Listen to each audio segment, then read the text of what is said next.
off. Good evening.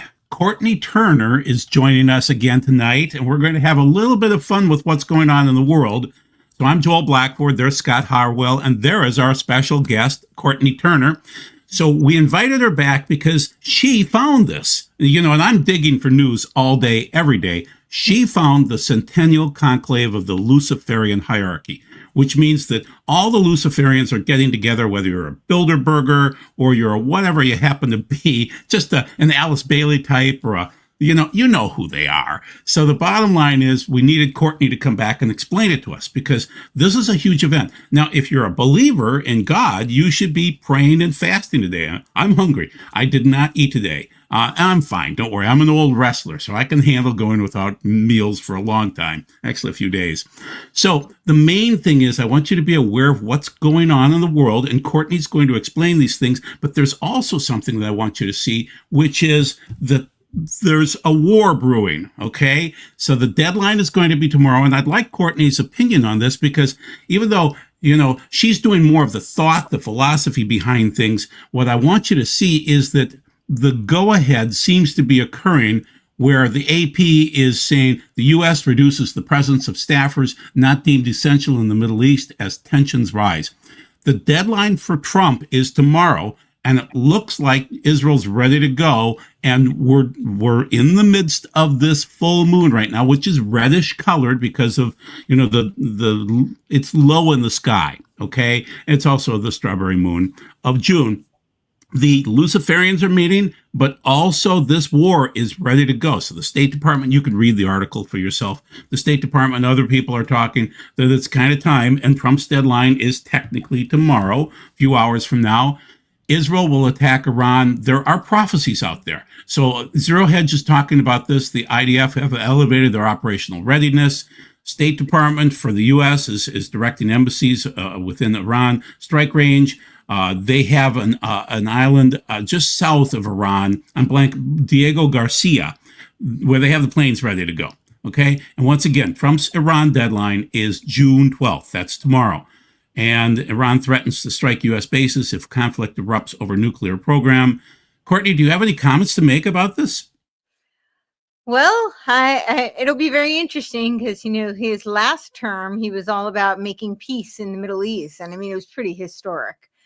So it'll be quite interesting if this term he's, fomenting war. But the war would be kind of in line with everything else. I think. Yeah. What's going on with the conclave as well, because don't they want war? Don't they want chaos and just absolutely bonkers stuff? Yes, they do. Okay. They want it for so many reasons, right? Because it divides people, it breeds chaos, as you said, which is a breeding ground for usurpation of power. It's a great way to disrupt the economy. Also, it boosts their economy because the military industrial complex makes so much money off of all of the various wartime needs. But it also leaves a lot of people in very desperate situations, which is also a great breeding ground for usurpation of power. Sure. You'll give up your rights if you're frightened, right? Exactly. Yeah. Yeah. So it's in line with the timing of everything. Okay. I do think it's just interesting in terms of because Trump is someone who has kind of a big ego, and he wants to be perceived a specific way. And a huge part of his legacy was that peace deal, right? That's he talks about all the time. Abraham Accords, right? Exactly. Yeah. So it'd be very interesting if he kind of goes back on that this time. Yeah, he doesn't want to be the wartime president. He wants to be the guy that makes big peace. Exactly. So it will be, but I don't think that he has nearly as much control as, people would like to think on either side. The people who love him think that he is, somehow a savior and he has all this great power. And the people who hate him think the same, right? They blame everything on him. I'm not quite so sure. First of all, the president's not supposed to have that much power, right? That would be a dictator. No, he really can't be a dictator. But people call him King Trump. Well, right. Again. But it's not how the Constitution was constructed, right? There's the three branches of government. So not seeing anything. So I don't think he has quite as much power as people on either side would like to think he does. But I think he's got a lot of other people to answer to, and certainly the so-called elites, the predator class, they would love to see war, and I think they've been doing everything possible to And if he engage invokes both sides. Courtney, can you hear Scott when he talks? Oh, a little bit. I thought I heard. Okay, Scott, talk louder. Yeah. I generally get accused of talking too loud, but if he invokes the Insurrection Act, and it's going to be a different ballgame. Yeah, so that's really interesting. I remember back in 2020, a lot of people were the Trump supporters were really advocating for him to implement the Insurrection Act. I don't think that Lincoln should have even implemented the Insurrection Act. My problem is that people get very focused on operational success. And they are willing to override the Constitution when it's operational success for their ends. And I think that that's very problematic, because even if they were to achieve short-term operational success, what happens when there's a shift in power? And, then you're eroding the Constitution. So I think people have to really consider, you either have principles or you don't. It's not just when it serves you. So I'm not in favor of him using the Insurrection Act. I don't think it was constitutional when Lincoln did it, and I don't think it should be used now. I never even thought about it. Was that 1863 that he instituted the Insurrection Act? 1807, but that would be pre-Lincoln. So interesting. Yeah, look it up. So yeah. Scott's an attorney, but you're not a constitutional attorney, right? I mean, I deal in some constitutional law, but certainly don't go up to Washington, D.C. and argue cases. Yeah, you're not going before the Supreme Court. Nobody's going to pay me that kind of money to go that far. Right. Haller did a few cases like that. I'm not sure that he actually argued before the Supreme Court. The Insurrection Act was signed in by Jefferson in 1807. It was Jefferson. Well, he signed not Lincoln. Yeah. Okay, interesting. She's talking about when it was implemented. Yeah, Lincoln used it. But, right. Okay.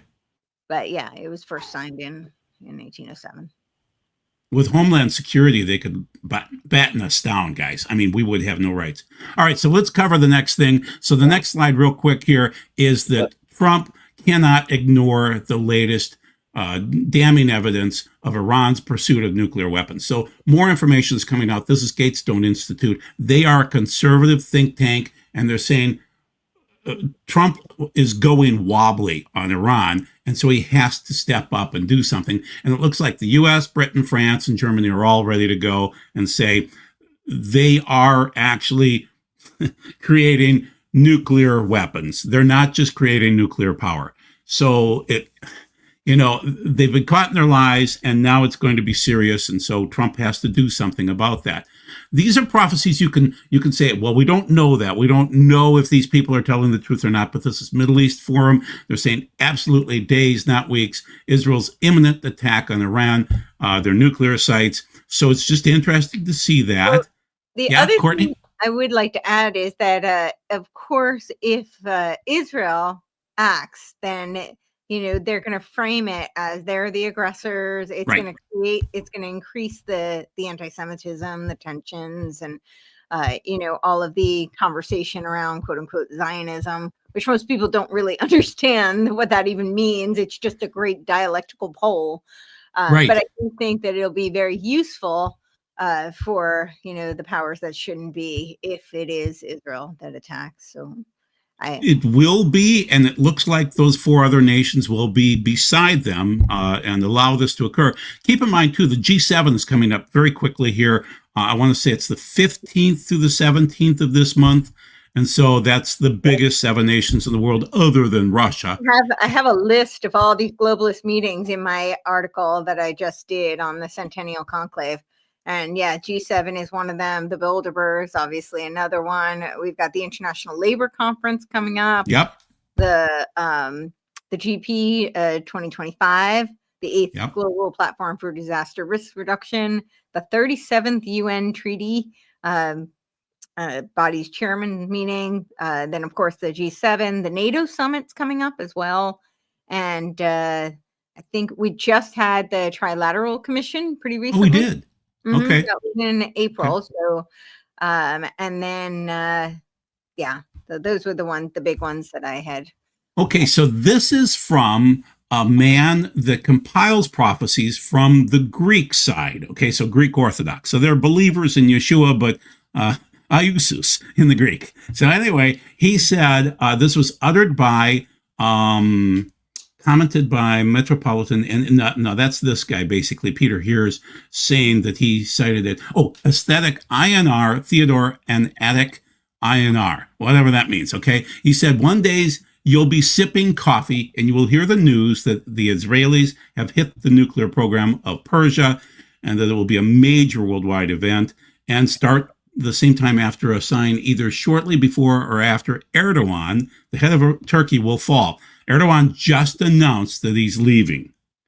So this is an interesting prophecy. I don't know what you think about people in Greece or Eastern Orthodox, Greek Orthodox in this case, and their prophecies, but it's interesting to note it, right, Courtney? Sure. It's definitely interesting to note. I'm not sure, I don't know where his prophecies is derived. Like, I'm not sure if he's interpreting it from a biblical framework or if it's coming from a biblical dude that's Greek Orthodox. This right, aesthetic guy. Sure the prophecy itself is predicated on, like, where he's, so I don't know where that's coming from. So it's hard for me to speak on it because I don't know like where he's getting that. Like, it says some prophets, they say it's a download, and so it's really just their claim, and so I don't have much more to go on. Then okay, they said it, right? They said it. But I'm not sure what this is based upon. So, and this is a video from Maria Z Media and the prophecy when Israel attacks Iran. So going forward on this is John Paul Jackson. He's dead now. He died in about 2015. He came out in 2008 and said the coming perfect storm. Interesting guy. He went on Joni Lamb's show constantly, which is, I'm blanking on the name, Daystar. And I'm not a fan of Daystar. They've had some big issues lately, but let me just read it to you and see what you think. Coming. In time, water will be more expensive than oil, and cities will evacuate thousands because there's not enough water to meet their needs. And so he cites Amos 7:4-7. I made it rain on one city and withheld rain from another city. Earthquakes will strike not only coastal areas, but devastate the Midwest as well. Israel will bomb Iran, and anti-Semitism will escalate as fuel costs soar. Courtney, you kind of said that if they bomb Iran, it's anti-Semitism time. Mm-hmm. Yeah, okay? I think so. A dirty bomb will explode in a coastal city. There will be thunderstorms with huge hail. We're seeing that in Texas right now, in Oklahoma. 24 inches of rain in 24 hours, 3 feet of snow in 6 hours, record-setting tornadoes and winds of more than 350 miles per hour. Tornadoes in unusual places. There will be unexpected blight that will hit various hybrid seed crops and weaken the yield. In addition, drought and devastation from storms will dramatically cut into various harvests, and the national food storage will deplete. Oh, yeah, that sounds good. So this is 2008. It sounds fairly accurate today. Yeah.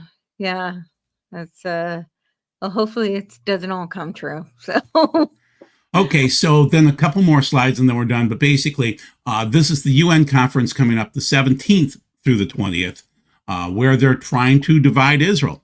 And this is from the Times of Israel, dated May 17th. But yeah, 150 nations recognize the Ramallah-based Palestinian Authority as the state of Palestine. And so they want to ratify 2 separate nations. There are prophecies in the Bible that state that if you divide Israel, that you'll be divided. And so it's just, Courtney, any comments on dividing Israel? Yeah, I don't think that's a good idea. I'm not really sure what to say. It's not for me to speak on, but I'm familiar with the prophecies in the Bible on that. So it seems like that would be not advisable. But not advisable. Okay. technological age of Aquarius, third way dream, or digital dystopia. Sorry, Yeah. just to, I'm not Yeah. sure, like, when are they saying divide the country of Israel as it is right now? Like, I didn't see Two states. West Bank would become Palestine potentially, and then Israel would remain Israel. Interesting. Okay. So Yeah. they're pushing for it. Here, I'll go back. I'm not sure that, yeah, let me see. Very interesting. I don't know how Palestine would respond to that, right? Because they don't seem to be Yeah, very you're right. amenable. They don't care. They just want to cause problems. Just like in LA right now, they really don't want anything important. They just want to create chaos. Well, and I mean, even when they've been given a bit, right, they've kind of just then stirred up more conflict. So Right. so they haven't shown historically that, some sort of an agreement, because I think a lot of attempts to make agreements have been presented, and they've not agreed to that. So I don't know. I don't see that going super well. But again, that's really not for me to decide. It might be imposed by the UN, though, whether it works or not. The UN, the IOP, is it or IPO, the Islamic organization has like the largest voting bloc of the UN. Yeah, 57 nations, yeah. Yeah, so it makes sense that they be vying for this, and so that's why I'm just not sure of the full parameters of all of it. I don't think that it would be advantageous to Israel. Yeah, Scott, I want to. The only thing I actually know about this is ultimately per Zechariah and Joel 3. Speaking of Joel, I'm sorry. Speak a little bit louder. A little bit louder. I don't get it, but anyway, much better. The only thing I know for a fact, I'm not talking about timing, but ultimately all nations are going to gather against the house of Judah. And that's per Joel 3 and Zechariah 12 through 14. And Ezekiel 38, 39. Ultimately, there will be a united nations gathering against the people of Judah, the people that are in the land. And they're there right now in unbelief because prophecy has to be fulfilled. And it's about 2/3 agnostic in Israel right now. And so, but that seems to be changing because more of the Orthodox are having babies. So, well, I'm talking about, Joel, when they look upon him or to him who they pierced and they mourn, and the spirit of grace and supplication is poured out on them. And 1/3 actually do make it through until the very end of this age, that, and into the age to come. So that's really when it comes to, I definitely swim in the same pool that you do, Courtney. I don't go as deep as you do. Obviously, but yeah, I dip my feet in the pool daily, wade around in it probably daily, and swim around in it a few times a month. But yeah, nothing I'm seeing is surprising me right now. I'll put it that way. Sure. Yeah. Well, I'm surprised every day. Surprised. Unfortunately, this is going right according to their plans. But exactly. That's. I really started swimming in the pool around, I guess, 2017 when things, when I started to, I believe, understand scripture more, and who was all of Israel, meaning the 10 tribes that got scattered. But then in 2020, when the engineered virus hit and then the remedy hit, that's when I really started just saying, hey, we're getting pretty close to what I've believed since I was a kid is the end of this age. And so, yeah, I've spent a lot more time, I guess, kind of just paying attention, watching what's going on in world events and things of that nature. So, sure. So we have a friend named Courtenay Turner that says technological age of Aquarius, third way dream, or digital dystopia. What do you think, Courtney? So what do I think in terms of your own article? Yeah, this is my article. And I think it's a digital dystopia. I think this is very, very concerning. So for people who are not familiar, I kind of combined a bunch of concepts that, some might be more familiar to people, some are less familiar. Third way politics is a Fabian socialist kind of philosophy, and it's this idea of moving towards the radical center. But of course, and I actually even put in a quote here. Let me see if I can find the exact quote so I don't butcher it. But it was Anthony Giddens who says that it's right here. He says a renewed social democracy has to be left of center because social justice and emancipatory politics remain at its core. And he was one of the forerunners of this concept of third way politics, but it is using, Fabian socialist tactics and strategies, and they were Fabian socialists who came up with this idea. And it's predicated on this very slow, gradual incrementalism, and slow, steady kind of infiltration and penetration. And of course, the mascot of the Fabian Society is the tortoise, which is, indicating that's how they're doing it. Steady, gradual, because they rejected Marxist revolutionary tactics because they felt that it was too aggressive. They wanted something that was slow and gradual. And this is, we see this through like Gramsci and Mao. The long march through the institutions is very effective. The coat of arms for the Fabian Society is the wolf in sheep's clothing, which I think is very much a nod to this Hegelian dialectical tactics. And the third way is really all about synthesis. So what I'm noticing, and the reason that I wrote this is because what I'm noticing is there's this trend, and it's not new, but I think it's really coming kind of to a forefront currently. We have people like Elon Musk signaling that we should have, an 80% party where, it appeals to the middle. And, they're advocating for what I call transpolitical parties. And so some people call it post-partisan, transpolitical. Transpolitical is not, the transgender stuff. It's like moving beyond, transcending politics. Transcending. And so it's transcending the two-party system, the duopoly, as they call it.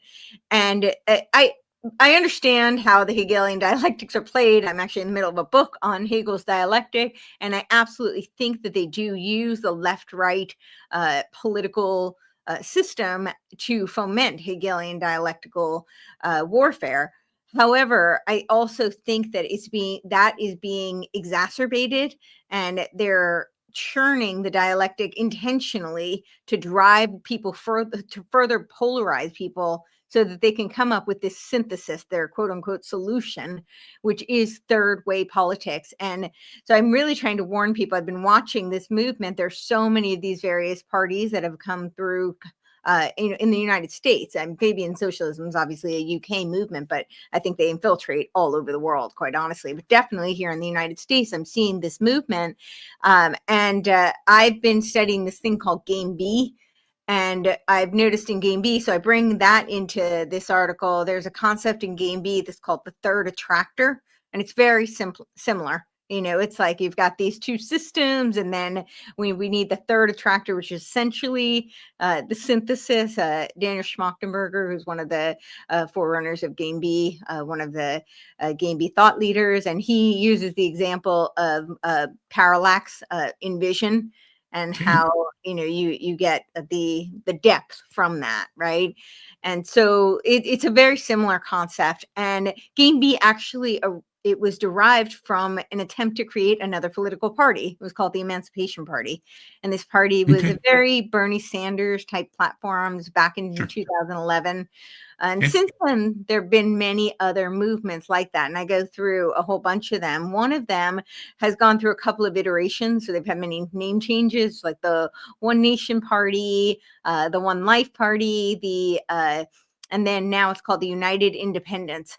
And the United Independents is also Game B adjacent. People like Christopher Life and Ben Life, who Christopher and Brock Pierce was very involved in creating he was a co-founder of this political movement. And Christopher Life was also a disciple of Daniel Schmachtenberger, who's a disciple of Barbara Marx Hubbard. So it's all kind of tied in, and it's also tied in with all this Bailey stuff. You'll notice when you read Bailey and you read the Game B acolytes and thought leaders, their language is very similar. So people Bailey keeps on saying, "I'm a good little Christian, and I'm selling you Christianity," but she's not. No, they use what I call Christianese. So they say things like Christ consciousness, but it's not they are very explicit that that's not Christ, right? That's not Jesus Christ. It's the No. Christ, Lord Maitreya, a world teacher, no different than Krishna or Buddha. Right. Not Jesus Christ. And so they use a lot of Christianese, but they also use a lot of other lingo and buzzwords. Barbara Marx Hubbard was a disciple intellectually of Teilhard de Chardin, who was a Jesuit priest who came up with the concept, well, he co-created this concept of the noosphere. And you hear these terms like co-create, like collective intelligence. You hear a lot of these same kind of language. And so you start to realize this is a very theosophical, Neoplatonic, pagan, So hold it. You said the word theosophical. Yeah. So there's a theo in there with the God part, but it's not our God. And then it's sophical. So they believe, Theosophists believe that, it's the love, like Sophia, the love of wisdom, right? Oh, you think there's a Sophia in there. Okay. Wisdom. Yeah. The love of wisdom. And they believe that through theurgy, theosophy literally means the divine wisdom. That's what it means. So they believe that through theurgy, which is the divine work, that you can achieve the gnosis, which will make you God. Essentially, you will unleash the God within, and that will help you to return to source.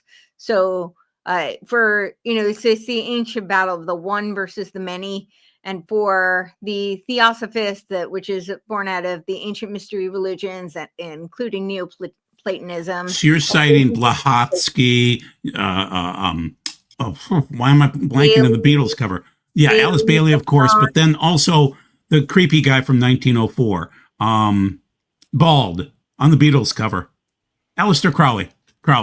Oh yeah, Crowley. Yeah, major. On a different variation, slightly different. He created the Thelema, right? The Thelema cult, but it's similar, very similar. They're all variations. I call it little G Gnosticism. So it's like I use it as an umbrella term for a lot of these occult who share a worldview, right? They very much share this notion of being trapped in the material world by this ignorant demiurge. Might be perceived as the evil demiurge, but their actual words is ignorant, right? Because he withheld the knowledge, the gnosis from man, and that Lucifer is the light bearer who illuminates man with the gnosis. Yeah, he withheld gnosis. They can achieve divinity, but it's also about creating the one. So they don't. That's why you see this movement as including the UN agenda. You keep seeing this obliteration of distinction. That's why there can't be men versus women. There can't be, everything has to be integrated because they don't want distinctions, because that's how we return to what Theosophists call source. It's all about becoming one. That's the noosphere concept, right?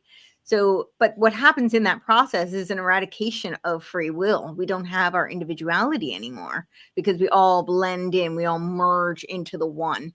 And that's what I'm very concerned with. I think this third way politics, this third way political movement is being utilized as a tool to help push people into the quote unquote radical center. That's what they call it. And they're pushing people in to create a larger collective that will help create the noosphere, which will lead us to the technological singularity. And I think that is their goal, right? And it's fitting that someone like Elon. Scott has a question. No, I don't have a question. I mean, it's right there in Revelation 13. I mean, ultimately, with this integration and worldwide satellite tracking system and central digital currency and vaccine ID passports, et cetera, I mean, it's only a matter of when. It's not a matter of if this happens. I mean, people talk about revolting and they'll stop it. No, it's in prophecy.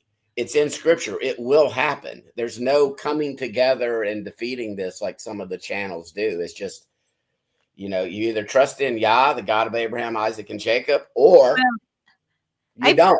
definitely feel like, regardless of your belief system, I think especially though, if you are a believer, that he doesn't say like, oh, I created a plan and you just sit back and, trust the plan, whether it's his plan or any other plan, right? I think it's our duty. It's incumbent upon us to fight for what we see as right, to shine light on the dark, and to do what we can do in order to preserve the free will of humanity. So whether or not we stop the plan, I don't know. I don't have a crystal ball. But what I do think is that we can derail plans. I do think we can slow it down. And I've seen that. And in fact, we have evidence right from the UN website. So last year, when they did their Summit of the Future, they said the reason they were doing the Summit of the Future in 2024, September of 2024, was because their plans for their agenda of 2075 were so behind schedule. This is how far ahead they planned, by the way.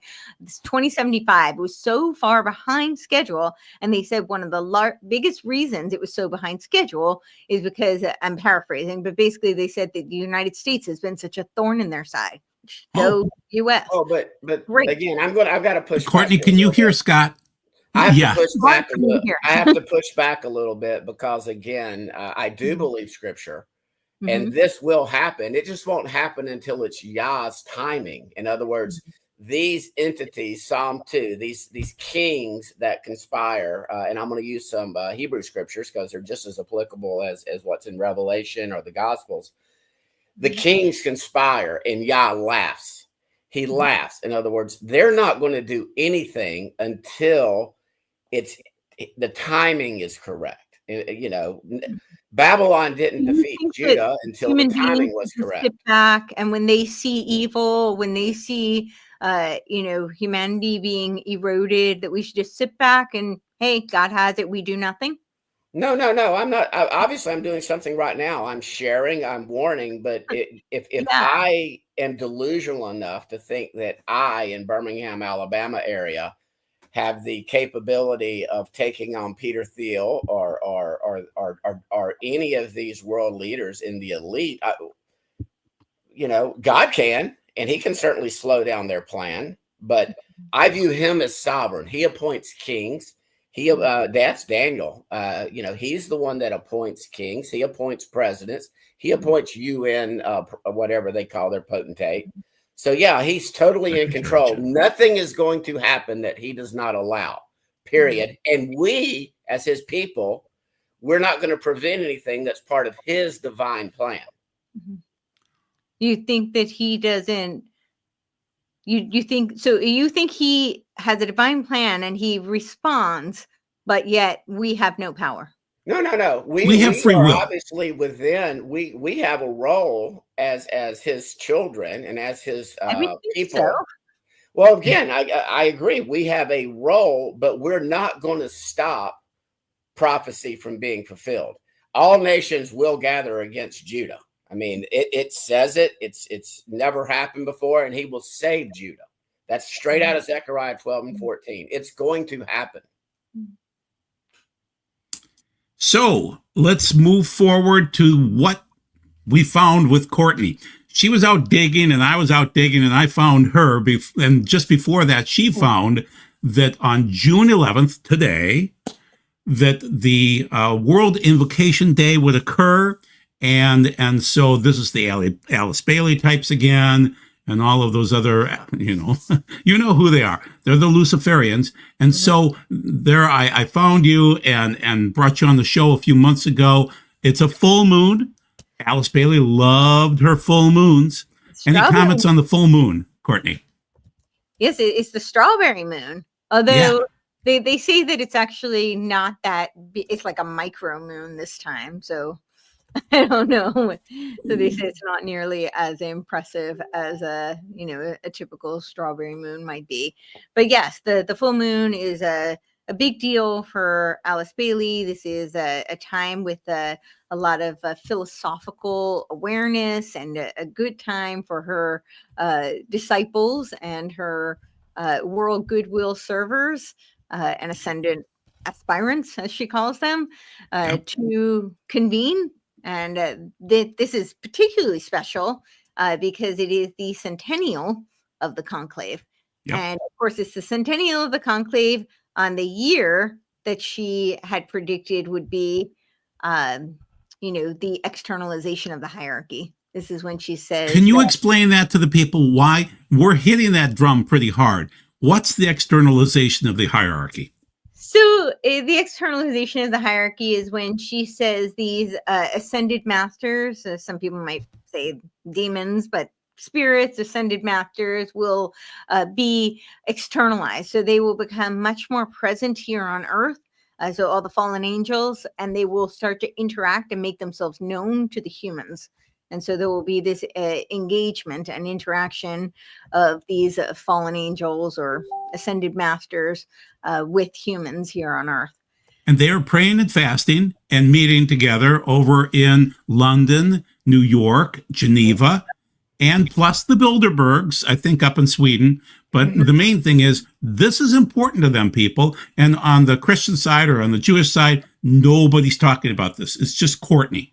That's it. She's the only one that found this and realized this is actually important. And I think the goal of this is to build things up this week until we get to 6/14, which happens to be Trump's birthday, happens to be this Sabbath coming up, which happens to be the day that they're going to be out on the streets. And I'll show you the slide in a second. You'll see where they'll be. Mm-hmm. I think, this month is definitely a really big month. And these a lot of these globalists do follow Bailey, and this is very, very significant to them. So their goal is to try and create this oneness, right? And even the UN, I linked it in my article, they talk about their mission to create the one humanity. And so this is, and she outlines that this is her quote. We can read it out. Yeah, read it. Your microphone is goofing up a little bit. Your signal is bad, but read it again, please. Okay. The proceeding and a tremendously increased interplay and interaction is taking place. This will go on until 2025 AD.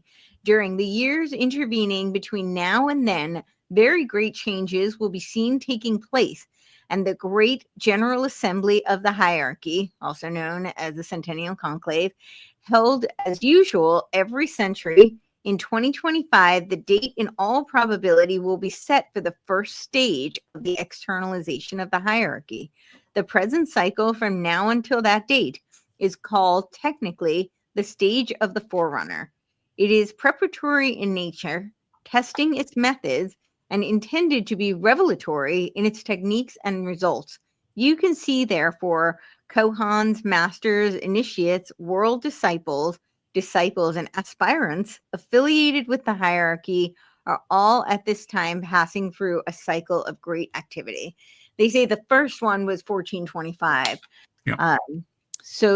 This is, and when you look at the UN, they're, most of their beliefs are based on Alice Bailey. This is Lucius Trust, where most of the, right, you can see it right there. Say that. Yes, say Lucius and Lucifer Publishing Company was how she started out. And then they said, well, that's a little bit over the top. Let's take it back to Lucius Trust. But they're still officing in the UN, right? Yes, and it's through the goodwill that has the consultancy status with the UN, so they're able to vote, and they're very involved in UN policy.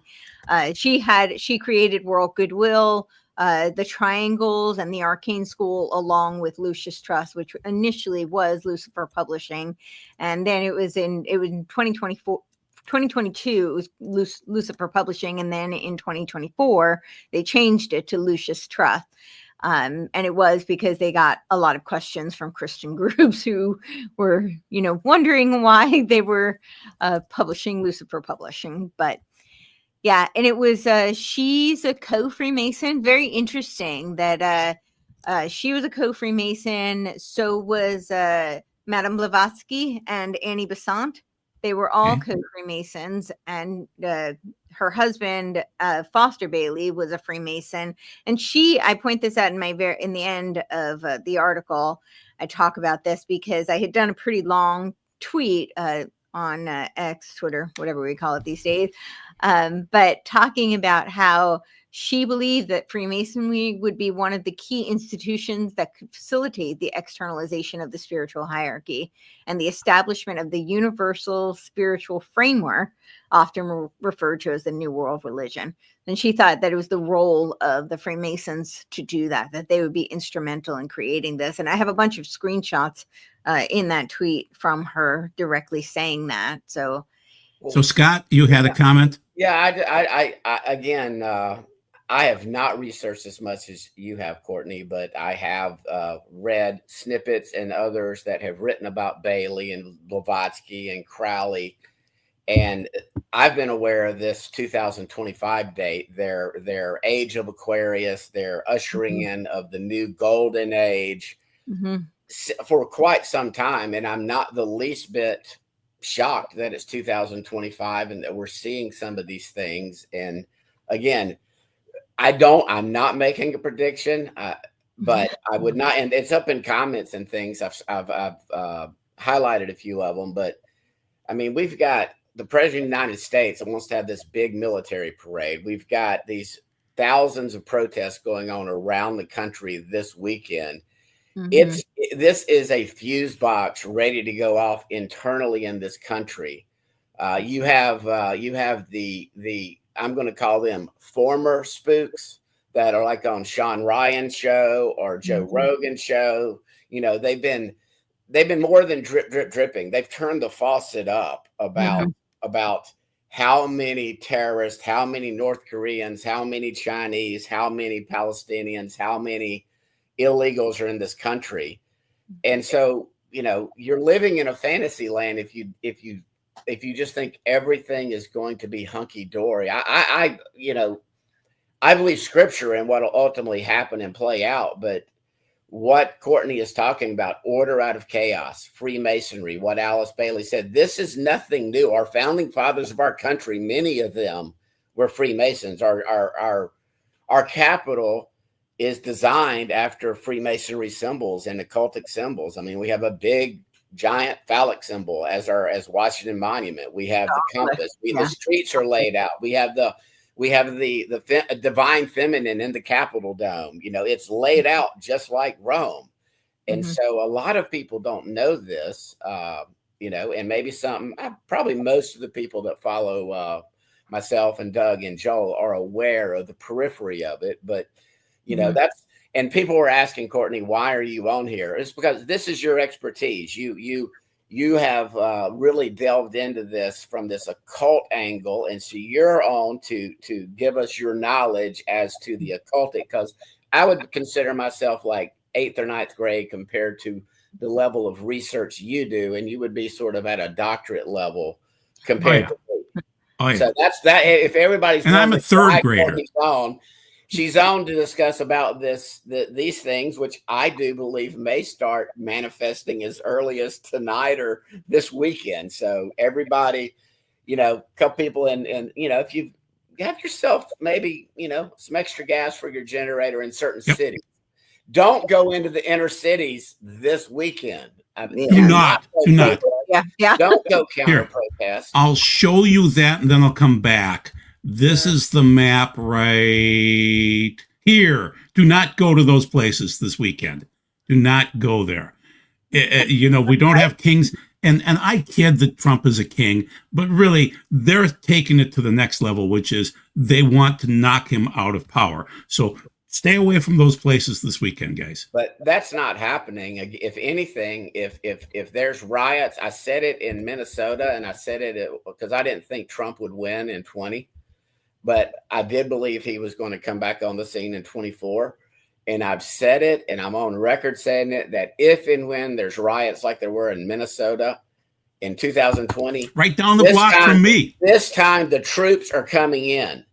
Okay. I mean, and they're already on the ground. Even they're there kind of as a prequel. I mean, it's not even that bad in LA compared to what we saw in Minnesota. We saw entire streets burning, you know, so this is nothing yet, but this is a powder keg this weekend. We're gonna have another summer of love.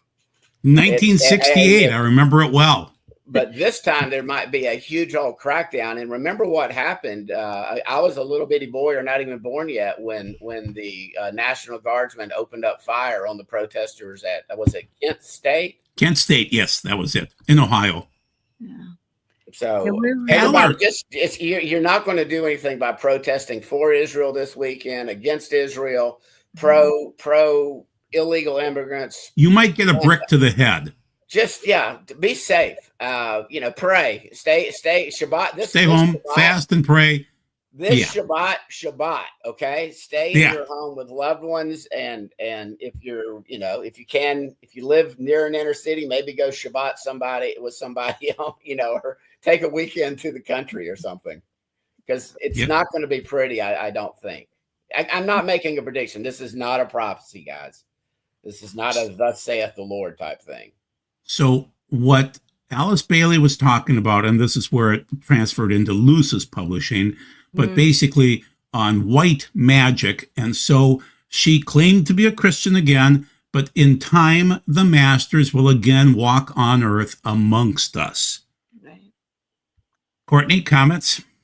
Yeah, well, I mean, I think the masters are, I think you could say they're fallen angels. This is definitely, she makes it pretty clear that this is not Christianity. So both her and Blavatsky actually said that the Theosophical religion is diametrically opposed to traditional Christianity and traditional Judaism. She had different reasons. Judaism was particularly because of the separateness, right? Everything has to be the one. It's a syncretic philosophy. It's the philosophy of evolving perennialism. So it's all about returning to source. So they don't want any separation. And of course, both traditional Christianity and Judaism value the individual. There is separation. Things are not all one. There are distinctions, right? There's individual creations from our creator.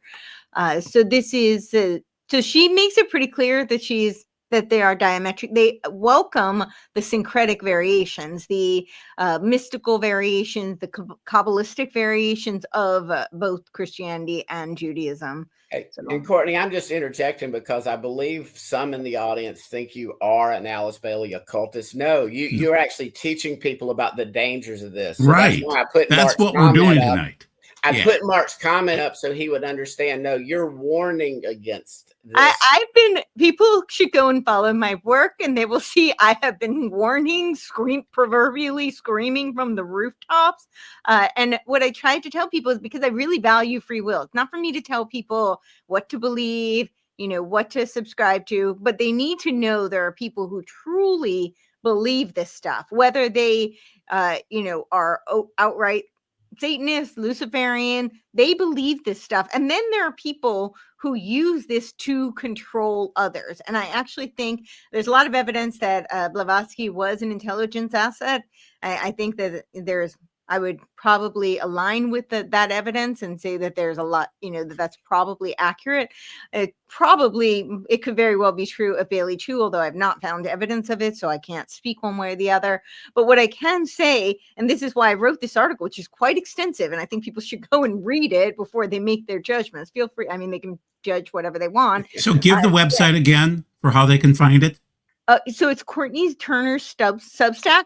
So I saw my name like Courtenay, Courtenay Turner. They can also go to my website. They'll find my Substack that way. So they should read this article. It's pretty extensive. I think it's over 7,000 words. This is not, it's not for those who prefer the brevity, although I put a TLDR at the very end, so you can go and read that if you need the clip notes. But I really outline how these various globalist organizations and entities like the Trilaterals, who just had their meeting, have been open theosophists throughout history. These funders, right, like Rockefellers, have funded many of these. They funded the UN building, right, in New York. Yes. They're funding the protests. Talk about the UN prayer room and the UN religion. Again, that's what they're trying to usher in, everybody. It's not just and about that is based on Bailey. Remember Robert Mueller, who was a intellectual disciple also of Mueller. Okay. Right. Robert Mueller, who was Secretary General of the UN 40 years, 4 decades. And he created the World Core curriculum. So the World Core curriculum, which is what the Common Core, or Charlotte Elizabeth calls it, the Communist Core. I think that's more appropriate. But that's what it was based on. It was based on this World Core curriculum, which he outright says is predicated on Alice Bailey's work, The Externalization of the Hierarchy, as well as her book, The Education in the New Age. So people need to understand, I'm trying to warn them that not only are there people who outright believe this, and they believe that this is the real light. There are many, I would call them Gnostics, who really believe that, the people like Christians are deceived. They believe in the inverted perspective, and they think that that is the real truth. And then there are people who are using this to control others. They're using it because it is a great way to put everybody into a neo-feudal technocracy. And you'll own nothing and like it. You'll own, or as Huxley said, right? You'll come to love your servitude. Right. And here's the thing too. I'm seeing this more and more and more, sadly, in traditional type of Christianity, and I'm seeing even a movement in those that have kind of come to an understanding. They would say, Hebrew roots or Messianic or come to Torah, or however you want to describe it. Mm-hmm. I've seen a pendulum shift over to this allegorical thing in which we're going to usher in the golden age, the 7 Mountain Mandate that's in the nonsensical charismaniac movement. I'm seeing a lot of people converting allegedly to Roman Catholicism and going back under Mama Rome. And again, I believe Mama Rome is all up in bed, if not pulling the strings, or in bed at least with the UN. Yes, I don't know that there's a one puppet master, but I think there's definitely a lot of power there. Absolutely. And I think there's a lot of evidence that they're trying to create the United States as the extension of and I'm not SDA. Have you ever studied SDA prophecy? Like as far as they teach, and I'm not saying this is correct, but they teach that the first beast in Revelation will be Rome. And they teach that the second beast, and this was like, 100 and however many years ago, the 1850s, 1860s. About 1850s to 1970. That they were teaching then that America was the second beast and would be used as the military arm of the Roman Church to conquer the world. And again, it's not crazy. Well, I kind of think I see it through the 3 city-states, although you could kind of put the fourth. But which is the fourth? So Jerusalem, maybe, because the Vatican owns part of Jerusalem now. No. I can only think of the 3 city-states are the Vatican, the Bank of England, right? And DC. And the fourth one, I would call it like the central banks. But the IMF, the Bank of International Settlements, that's kind of the fourth. But you've got the Vatican, the Bank of the City of London, City of London, and then of course DC. And then I would call it the central banks, like the IMF, the Bank of International Settlements. I would kind of say that might be the fourth. But I think that those 3, and what I typically see as I do think they've set the United States up very much to be the bully, so the kind of the militaristic facing. But I would say the UK are kind of the psychological operations arm. Right. And I think that when you look at Tavistock, you look at the British War Propaganda Bureau, which is the Wellington House, also known as the Lie Factory.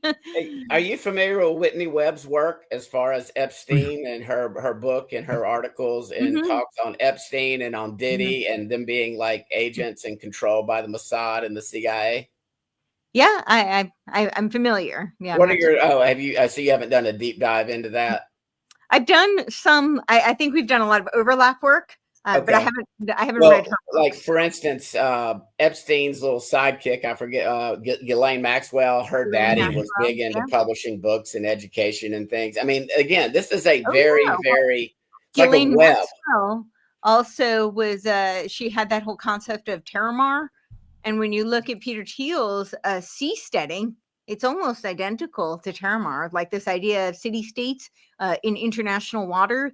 And this is very relevant right now when what I keep talking about with Game B, because the seasteading concept is actually what inspired Balaji Srinivasan, who is the former CTO of Coinbase, to write the book, The Network States.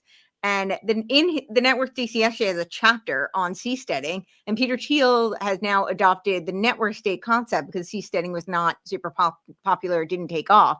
But the whole concept behind this network state is a dissolution of geographical nation states in favor of ideological cyber networks. And how many people were actually... One more thing he talks about, because this is really important for people to understand, because we're going to see a lot more of this, and this is tied into that age of Aquarius, the technological age of Aquarius, third wave politics article. But there's the buzzword of decentralization.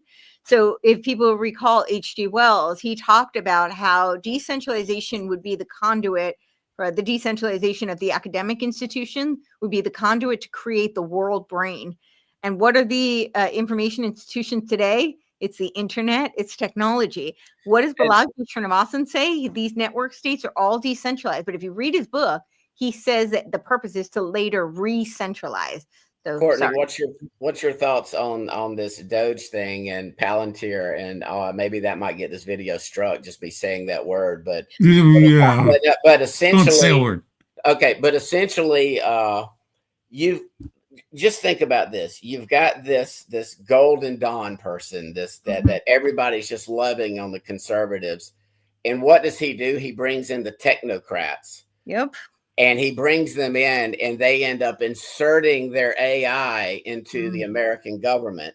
Yep. And now they're talking about using AI to control the population, to track the illegal aliens, to track the poor children that are being sex trafficked and human trafficking. All these things are great. I mean, who wants human trafficking? Who wants drug traffickers making millions and millions? Although, certain agencies have made a lot more than millions. They've made probably trillions off the drug trafficking.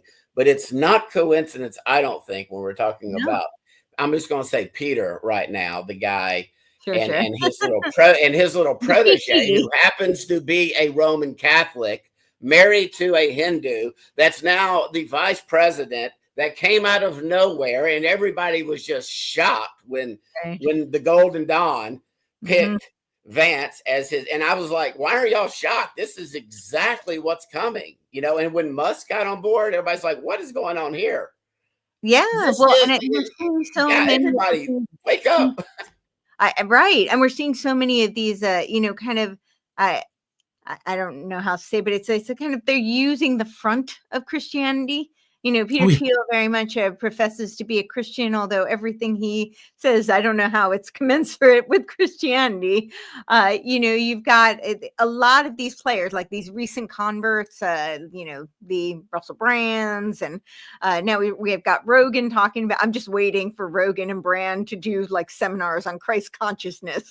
It's only a matter of when, and what's the Canadian psychologist? Jordan Peterson. Jordan. A lot of these are intellectual dark web, right? Which was the seeding ground for the Scheme B movement. So we're seeing a lot of overlap with these threads.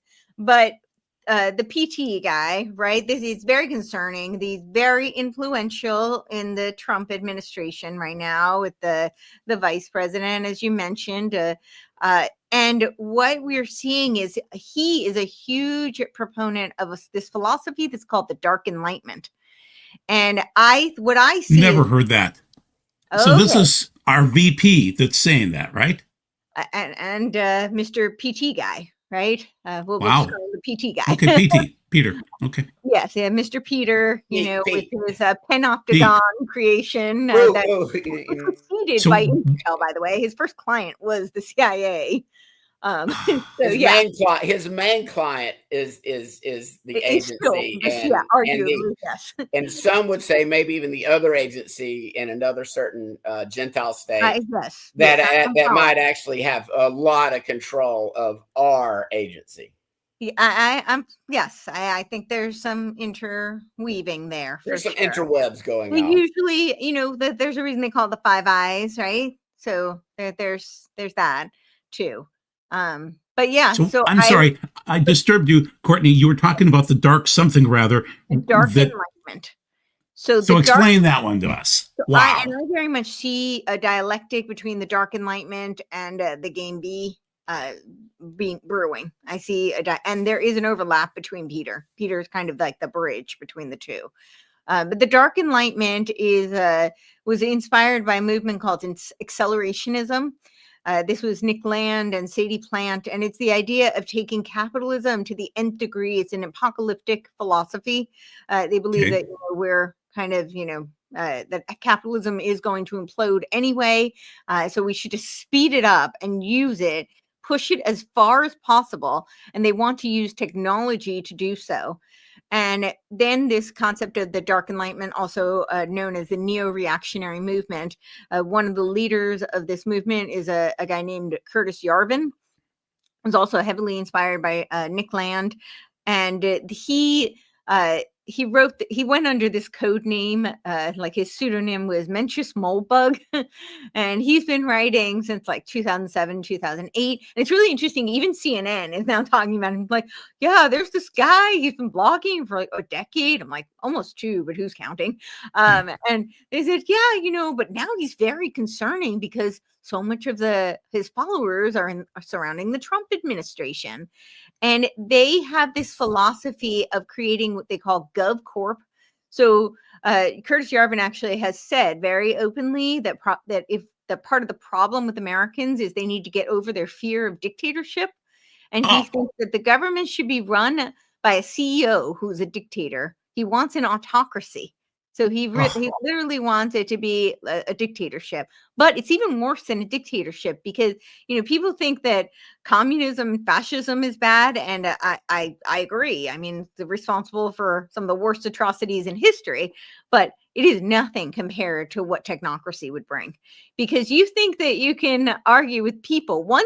So when you were talking about when they're getting rid of the governments, that's part of this Dark Enlightenment philosophy. It's something called RAGE, which is an acronym for Retire All Government Employees.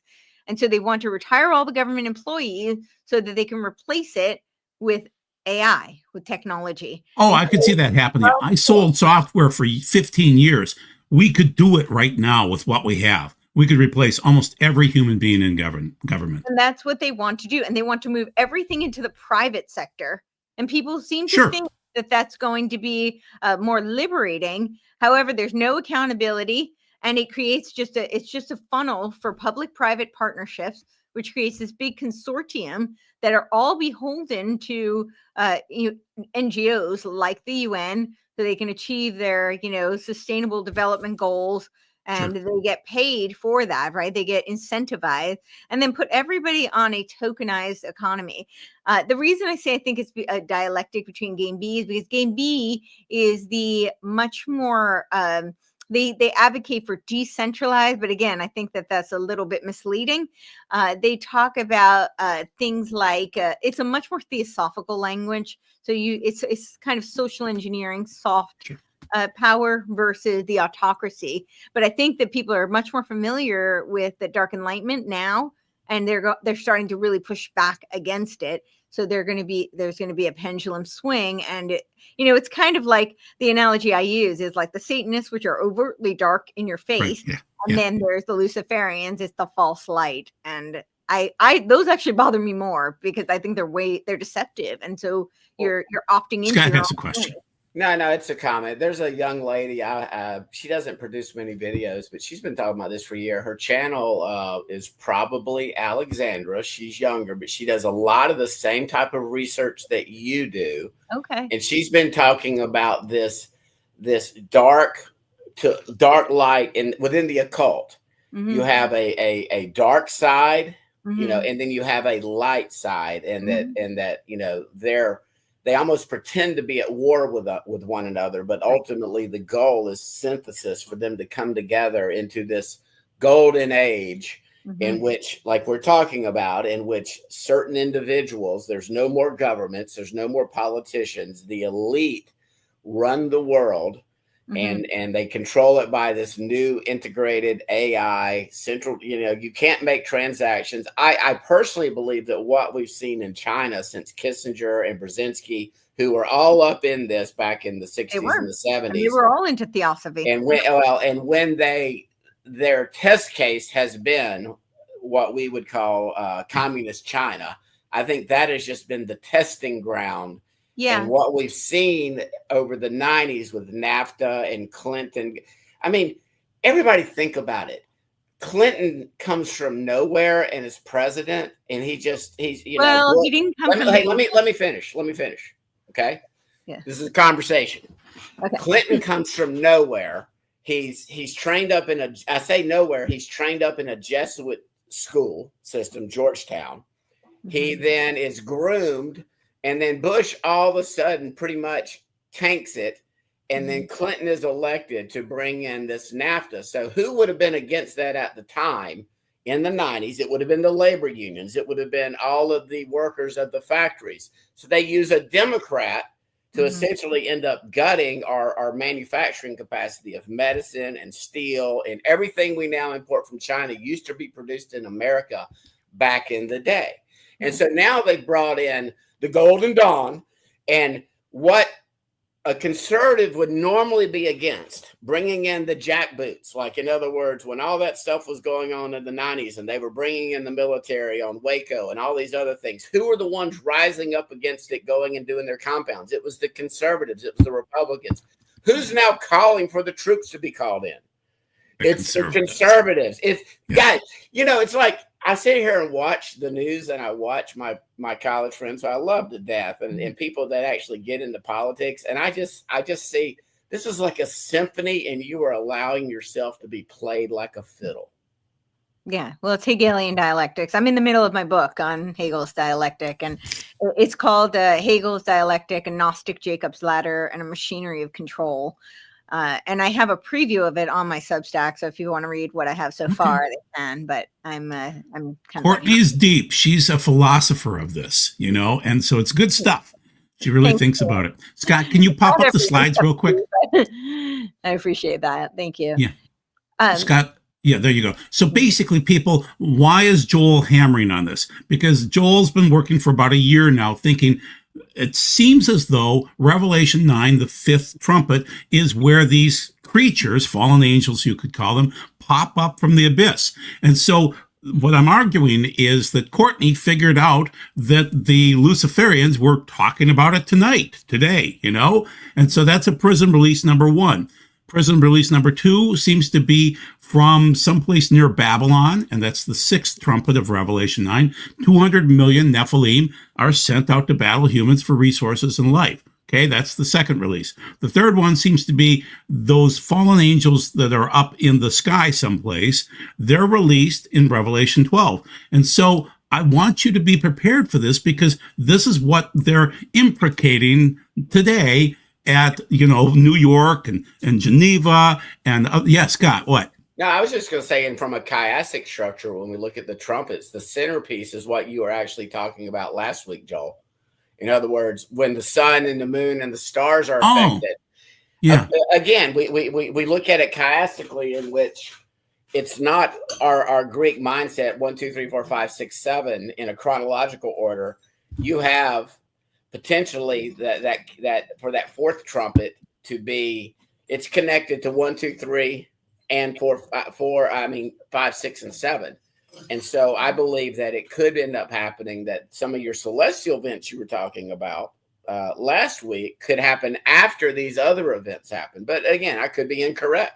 So, well, Courtney, just so you're aware, I've been hammering for about 5 years now that the magnetosphere is thinning, and these solar storms that are really very light and moderate are hammering us for low-level auroras. The type with the Carrington event from 1859, that went down to, the auroras went down to the Caribbean area. Well, we're seeing that regularly now. Mm-hmm. And these are, instead of an X80 storm, it's an X1 storm, and it's hitting the Caribbean with low-level auroras.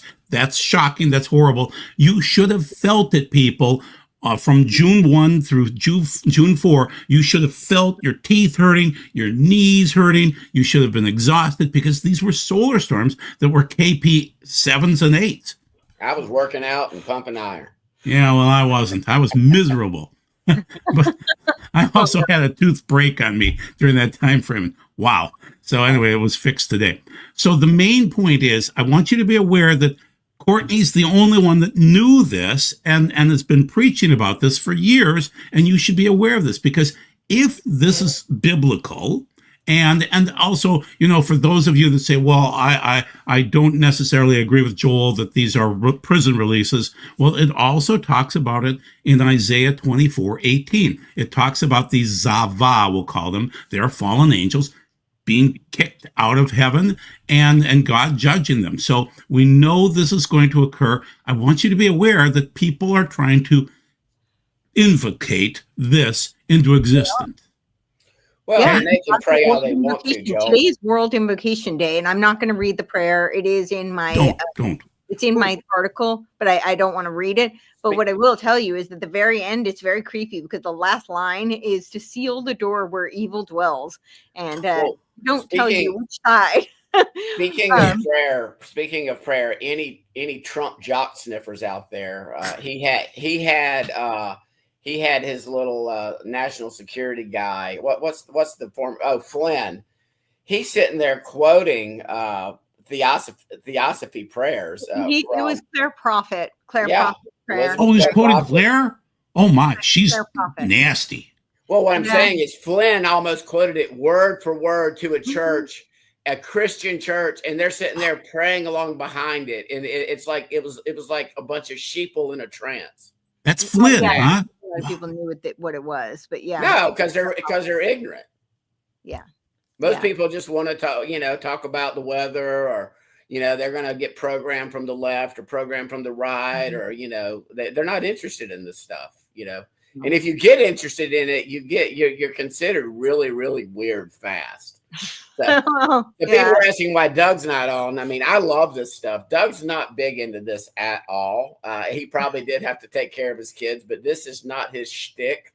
It's more Joel's shtick than mine. But I do swim around in the pool. I just avoid the vortex. I think it's important to be aware of it, guys. Okay, just working knowledge.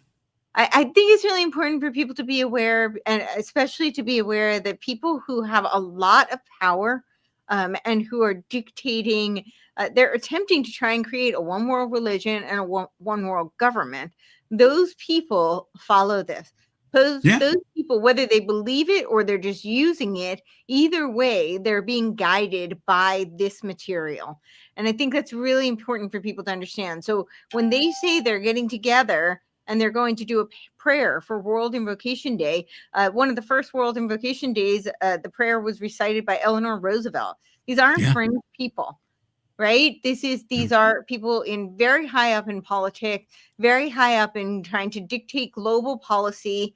And they believe that we all need to create a one. So I bring up Robert Mueller again. I listened to a very interesting interview with him, and he keeps talking about the exoteric message of the UN is to create world peace, right? That's what they claim it was all about. And who could argue with that? Why wouldn't we want peace? I mean, that's beautiful, right? Yeah, who likes war? I mean, yeah, right. I mean, and it's kind of like I'm against war.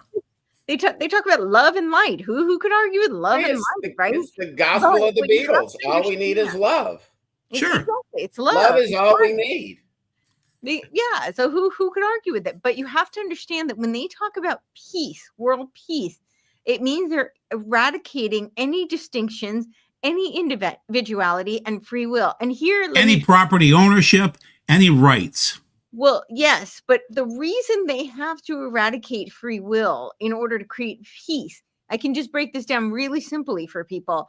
Let's say you have a vision of what I know utopia means nowhere, but your perfect world and what, your dream, you have this vision, you have a unique creativity, a unique intellect, a unique makeup, unique experiences. So your vision could be diametrically opposed to my vision of what would be perfection.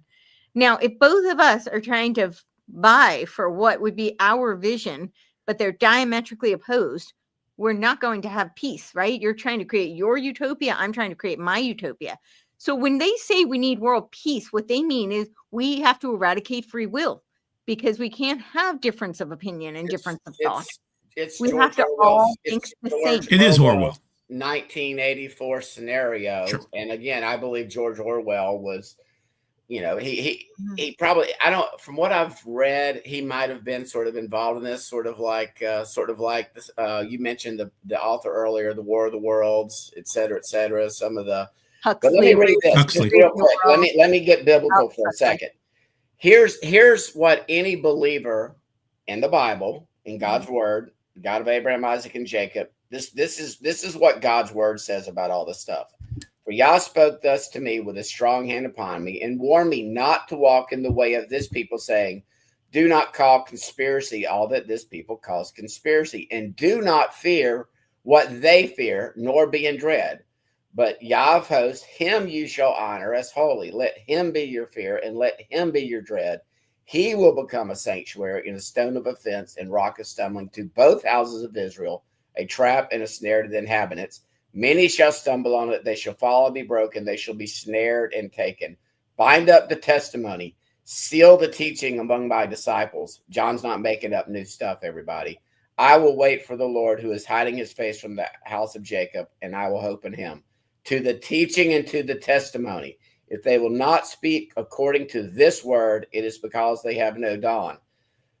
I have no concerns about what's coming. Where was that from, Scott? Where was that from? That was from Isaiah 8. That's 8. Okay. Oh, sure. And so, again, that's why if it is Yah's timing for this to happen, we're not stopping it. If you believe in a divine creator that is sovereign over his creation, and he created and he knows the end from the beginning per Isaiah, and he declared the end out of the beginning, I just think we're at the end game, because at no point in time in history have we seen all the convergence of these events. And Courtney, again, with your research into Bailey and everything, this was predicted by the occultists back in long time ago, about 2025. And here we are at 2025 at this particular time. We're having some great military parade. Supposedly Israel and Iran are about to go to war.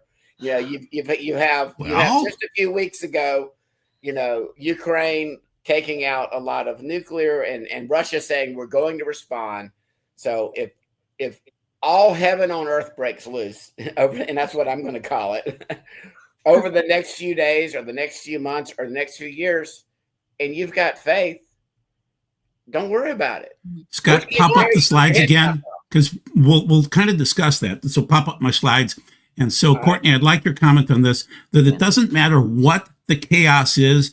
They just want the communists and the people behind all of this, they just want strife. They want pain. They want agony. So there is this force behind the attacks on Israel on October 7th of 2023, also the Madrid bombings, but also the Nigerian slaughter, and it's not just one faith attacking another faith. It is the Hegelian dialectic where they want to get us fighting against each other. And so they're kicking off these fights everywhere. And so, Courtney, what would you say about that?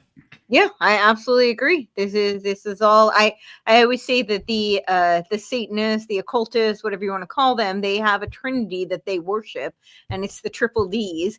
And the first D is for deception, right? So they deceive, and manipulate perception to sell you their lies. And the second one is division, divide and conquer. And this is the Hegelian dialectic.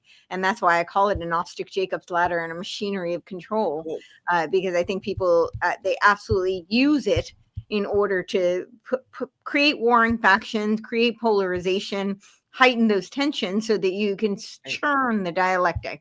It's like a spiral. That is exactly how Hegel. I see that even. Spiral. I see that.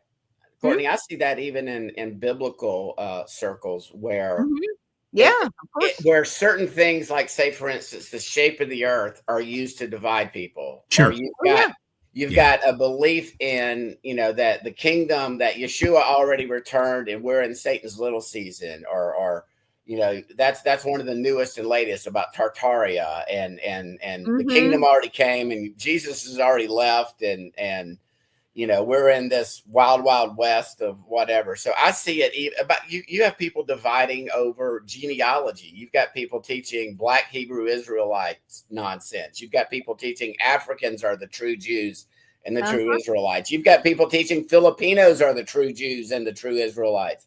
I mean, you've got Brits saying, no, we're the true, true Israelites. And so you see this even in people that are professing believers that I personally believe, obviously I believe it comes from the adversary, but he uses his provocateurs and his earthly agents to sow these divisions within the community and get people believing in things like the shape of the earth and it's flat. Never mind they just saw the sun, circle around Antarctica.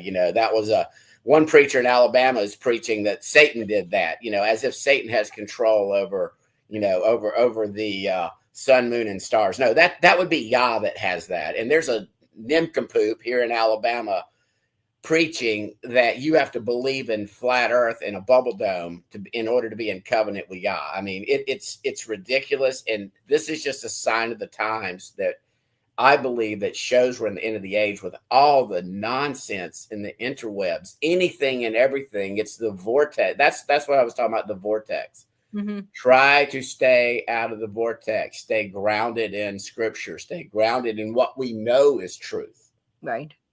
So I'm arguing that even if President Trump dropped out right now, left the office, and J.D. Vance didn't take over, it wouldn't matter. They want violence. This is what they're pushing for. It doesn't matter who's in office, who's whatever. They just want violence here, there. That's what they're pushing for. And we're paying for it, people. On the lower right-hand side, this man of memes, the EPA was funded to increase terror, okay? Because they thought it was an environmental thing that they were funding. No, it was for terrorists. And so we're paying for terrorism across the nation. We're paying for people to burn Tesla vehicles. We're paying because the other side of this, the Courtenay studies all too well, they want us fighting against each other. They want the violence in the streets. Yeah, it's a breeding ground for usurpation of power. And it's a way that they can come up with their quote unquote solution, right? The dialectical synthesis. That's exactly what they want. Scott, can you hit the button so that you can see our faces plus the screen, plus the slides? There you go. Thank you. So Courtenay knows this better than I know, but Saul Alinsky wrote this years ago, The Rules for Radicals, but it's really the rules for organizing unleashed. They want to organize. To Lucifer. He dedicated to Lucifer, the first radical. And who loves this book the most? Hillary Clinton loved this book. Oh, this was her Mein Kampf. Yeah, so Arkansas, his mentor was Saul Alinsky. Saul Alinsky was Hillary Clinton's mentor. And when you were talking about Bill Clinton, his mentor, he did go to Georgetown. His mentor was actually Carol Quigley. Carol Quigley wrote Tragedy and Hope. Who's Carol Quigley? Now you've got me. Jesuit. Yes, and he wrote the book Tragedy and Hope, which was like a almost 1,400 page tome, but it was a tell-all tome. And he was an archivist for the CFR, the Council on Foreign Relations.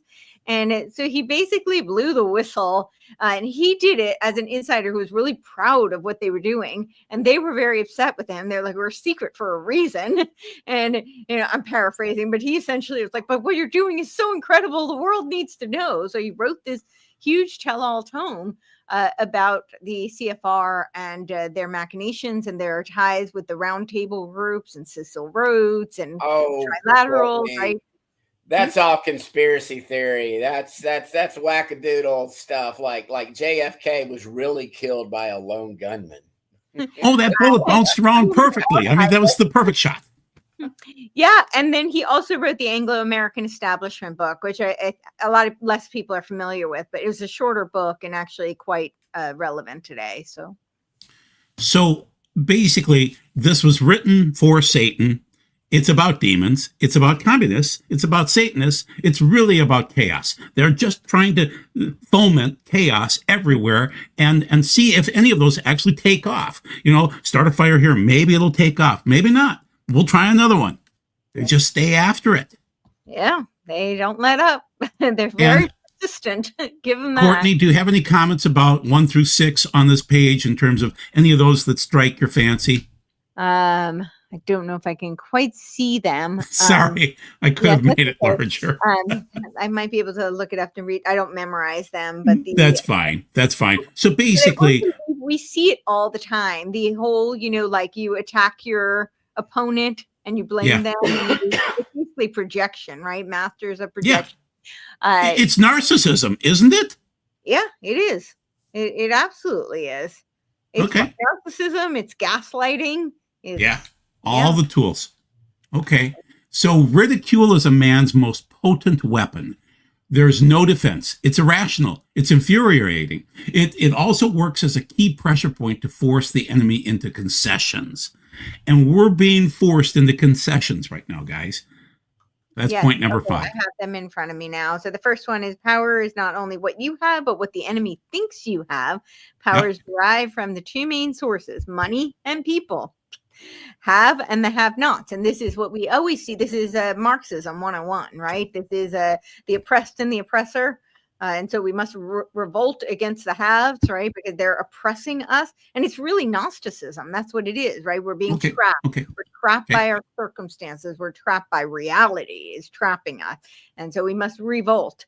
And of course, then we can be liberated and become our own gods. What was the Communist Manifesto? It was a Communist Manifesto of faith. And he said that religion was the opiate of the masses. And people think that he was, against religion. He was secular. He wasn't. Marx wrote odes to Satan. He was a Satanist. And so he was really saying, yes, it's the opiate of the masses. He just wanted you to follow his faith, his religion, not the religion of, Christianity. I was just going to say, anybody interested in doing it, if you've ever, again, I'm not SDA, so I don't support everything that Walter Veith does, but he's got a great series out where he goes into communism and sort of the Jesuits and their influence into communism and capitalism and this Hegelian dialectic that we saw play out in the West, or basically for the past 100 and something years. As far as the West versus East, and today we have a West versus East paradigm that's quickly aligning. Yeah, they're trying to force Russia and China to fight against us. Yep, exactly. And so they want a rise of the BRICS nations, right? Sure. So they can create multipolarity, which is just a conduit to create the New World Order. But Veith, I used a clip from Veith in both the videos. Yeah. And I actually copied it from you, and awesome. That was a Veith clip. Veith is probably one of the foremost scholars on Jesuits and their sticky little fingers and everything. And that's I brought it up earlier about Georgetown and the influence it had over Clinton. The Jesuit influence over Clinton. Where did Trump go to school? Everybody, come on. Go research where he went to college. Look into his mentor, Norman Vincent Peale. We've got lots of that influence, but it goes really far back. I mean, the Jesuits had a handle over, even like you go all the way back to Descartes, right? When I brought up the Teilhard de Chardin, who had his noosphere concept, he was a Jesuit priest, right? So and they were also masters. I think a lot of MK Ultra tactics were derived from Jesuit practices. The trauma-based mind control tactic. And we also had the Illuminati, right? Adam Weishaupt was a Jesuit scholar. He was a professor at Ingolstadt, a professor of canon law. So, again, I always put the qualifier, not every Jesuit is somehow like an evil, maniacal person. Obviously not all, there are wonderful Catholics out there. Same thing with Freemasons, there are people who have no idea what the master plan is. Exactly. Those at the lower levels in the pews, the local Catholic priest, even if he's a Jesuit, if he's on the lower rungs of this ladder, or the person that's a Freemason at the local lodge, or, everybody likes to lump all Jews into this synagogue of Satan nonsense, worldwide conspiracy. Now, are there some Jews or crypto Jews at the upper echelons of this? Yes. You don't have to look far to see there's the people. Argue they're Satanists. They're not Jews. Exactly. If you start, have you looked into Sabbatai Z or Zevi, however you pronounce his name, and Frankism and how that infected? Sabbatai, Zevi, and Franken. And how that infected Judaism. Yeah. And I've also studied quite a bit of Lariana Kabbalism. And that really shifted, that infiltrated so much of Judaism with it transitioned the meaning of tikkun olam. And I think that has been quite detrimental. So, oh, very much so. It's essentially, when you start talking about Kabbalah, I mean, from my studies into it, it's at the upper levels and the initiated levels, it's Luciferianism. It's they actually worship, just like we're talking about. They worship the same false entity God that the Freemasons. And I'm not talking about your Orthodox Jews. I'm not talking about your ultra Orthodox. We're talking about the Kabbalists, those that are. Well, Madonna is a Kabbalist. She'll study those techniques. So is Kushner and his daughter. I mean, his wife. Yeah, they wear the little bracelet. Red bracelet. Oh, they do. Yeah. Well, I've never seen it. Wow. Okay. Yeah, they do. So what I'm hammering on for the last year is that there is no such thing as ET, extraterrestrial. They're EDs. They're extra-dimensional beings. They could be demons. They could be fallen angels. Catherine Austin Fitz has been talking about this. She worked for the Bush White House, and she says, occultists like Aleister Crowley and Jack Parsons, JPL Laboratories, and their connections to the UFO mystery, revelations of the demonic link to the famous UFO crash in 1947 in Roswell, the disclosure of government investigations into life after death and out-of-body experiences, and the examination of the satanic agenda behind alien abductions. So she's saying it really isn't an ET doing this. This is an extra-dimensional. These are probably demons that are doing this.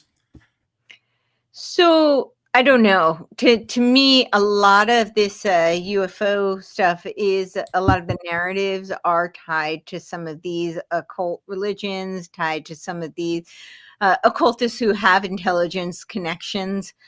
So I think a lot of it is narrative steering, and it's designed to, like Edgar Casey is a really good example of this. Oh yeah.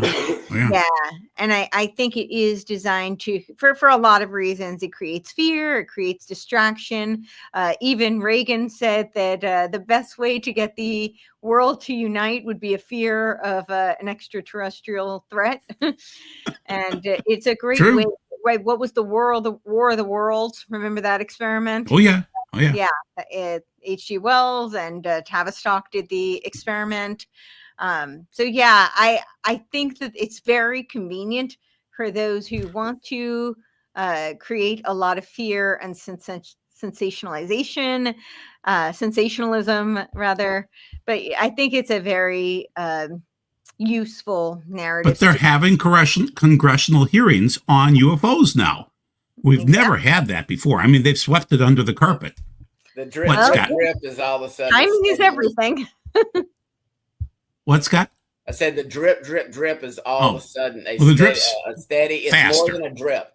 It's more than the drip. Being turned up slowly on everything.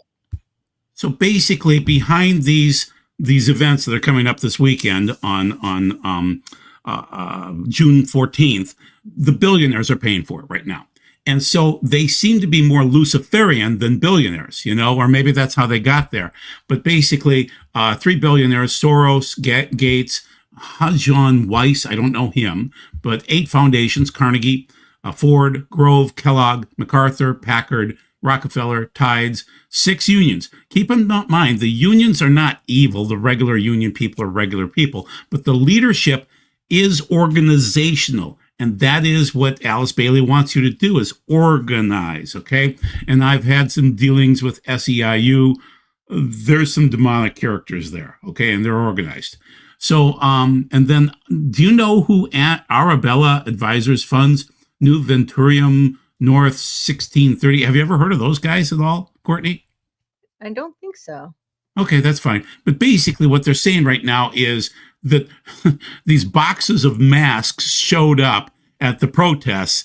And so the billionaires are funding this. And so Christy Walton of the Walton family, which is Walmart, she's spending tons of money to advertise this. And so, They're funding poor people to retaliate against laws and policy to ensure her palace is not inconvenienced by overhead costs and regulations that come with hiring American citizens. So it's No Kings is funded by Christy Walton in part, and Roy Singham. He's a billionaire living in China under Chinese protective coverage, but he's pushing hard to drive America crazy. Right, Courtney?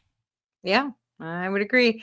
And Weiss sounded really familiar. I was trying to think. He has a connection, I believe, to Johnson and Johnson.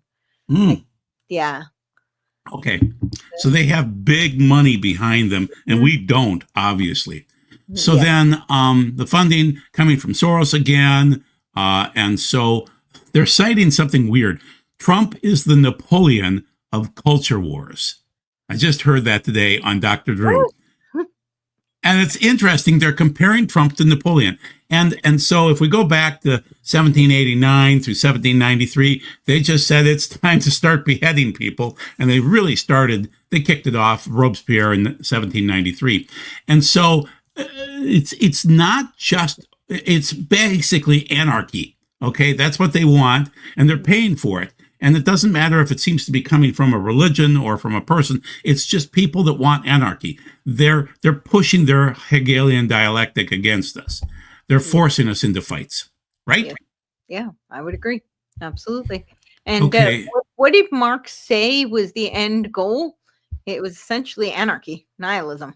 Yeah, nihilism. And that's where we're going. So it doesn't matter on the right-hand side here that the protests are decade-old plan by Muslim Brotherhood. There would be another force coming in there to destabilize our nation and the world. I think that the Muslim Brotherhood works very closely with the communists. They have a mutually aligned interest. So a lot of the infiltration, and there's a lot of money there too.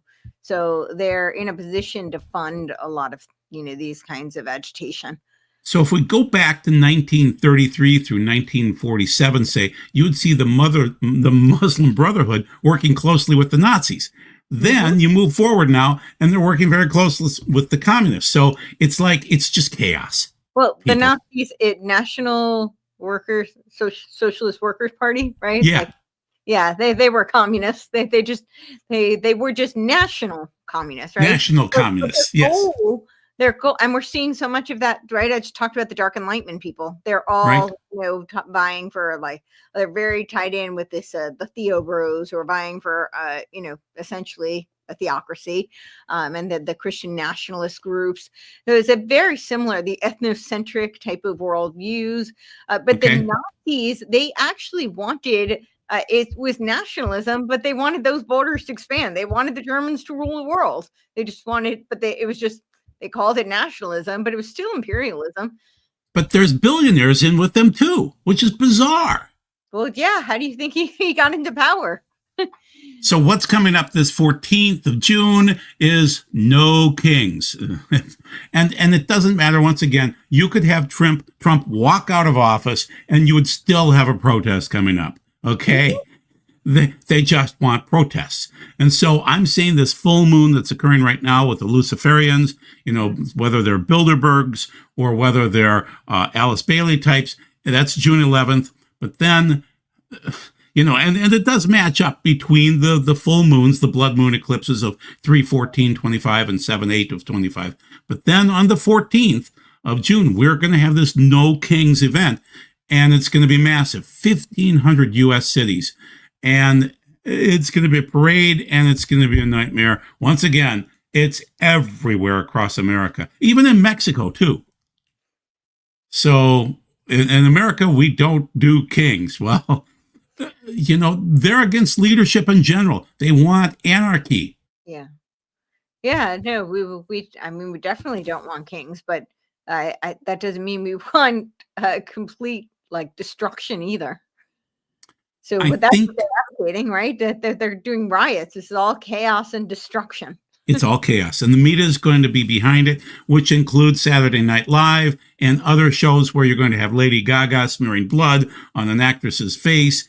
but they're trying to stir the emotions, and so it's just interesting that this is occurring during the strawberry moon, which happens to be, that's a picture of it right there, where you see a little hue because of the Saharan dust and the Canadian wildfires. So it just is enhancing. Plus, it's lower on the ecliptic, so you're going to see more of a reddish color. Micro moon, but yeah, micro moon, yeah. But it's interesting, So they picked it out.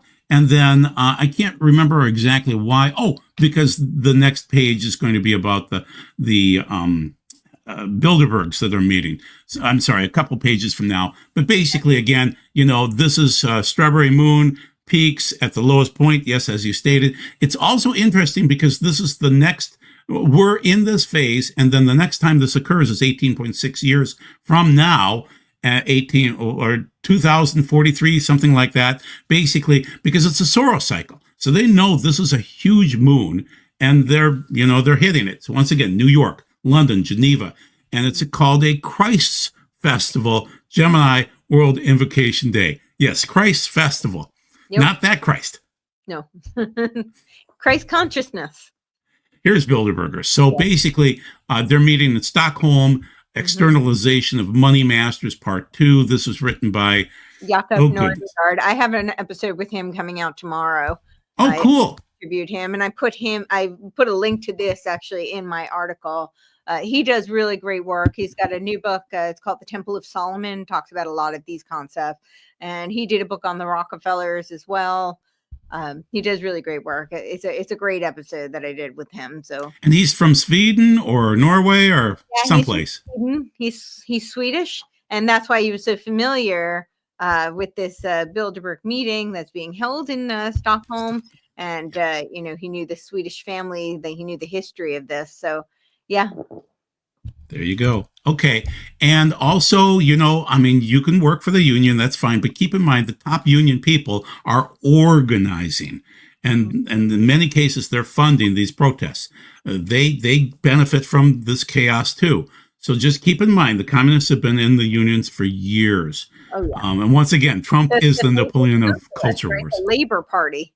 Labor Party was a splinter. I wrote an article on this too, and there's a link to it in my Third Way Politics article, the Technological Aquarius. There's a link to my other Fabian articles, but I talk about how the Fabian Society it was an outgrowth of a group called the Fellowship for the New Life, and it was they were inspired by the Transcendentalist movement, but they were a very theosophical organization. Yes.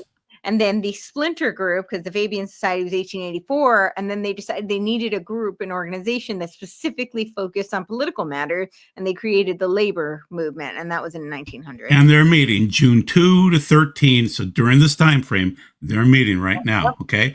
Yep. It's just interesting. Just watch it. So I have a bunch on that in my article as well. Yeah. Good. Lucifer Trust plus UN 2030 goals. This is what they're fighting for. So this is clipped from Lucifer Trust, and talking about the goals that they want to achieve. Well, they're pushing these with the United Nations, and none of these involve free will for us. It's really destabilizing everything. Yeah. Well, no poverty. Yeah, right. Well, it's no poverty, right? Which is because everybody will be put on a universal basic income. Right. What they're advocating for is a tokenized economy. And this is what I talk about, where there's, there are groups talking about this, like Game B, where they're talking about doing it, but through a decentralized model. It's still incredibly tyrannical. So it's communitarianism, essentially. And this is actually, communitarianism is third way politics. And the UN outlines this. Back in the 1980s, they talked about this. So we're seeing all these plans, these long range plans that they've laid out. But the 17 sustainable goals is all under the guise of, the climate crisis, which the Club of Rome, which is another ancillary group that interfaces with the UN, another NGO. And the Club of Rome wrote their Limits to Growth, which was predicated on the Malthusian lie that there's limited resources and therefore we are the carbon they need to reduce. And they told us in their Global Revolution document, which was 20 years later, the Limits of Growth was 1972, 1992, global revolution document, and I have a quote from this actually in the preview on Substack for my upcoming book, where they say that they basically came up with that lie to create the propaganda. They don't use that wording, but they say that they needed to find a common enemy for people to rally behind in order to push this agenda. And they said, so they decided, therefore, that the enemy of humanity was man himself, because of course we're the polluters. And so, but they basically admit that they made up this narrative because this climate crisis is what they're using to drive exactly what Technocracy Inc. talked about, by the way, back in 1933. With this is Elon Musk's grandfather was the head of Technocracy Inc. in Canada from 1936 to 1943.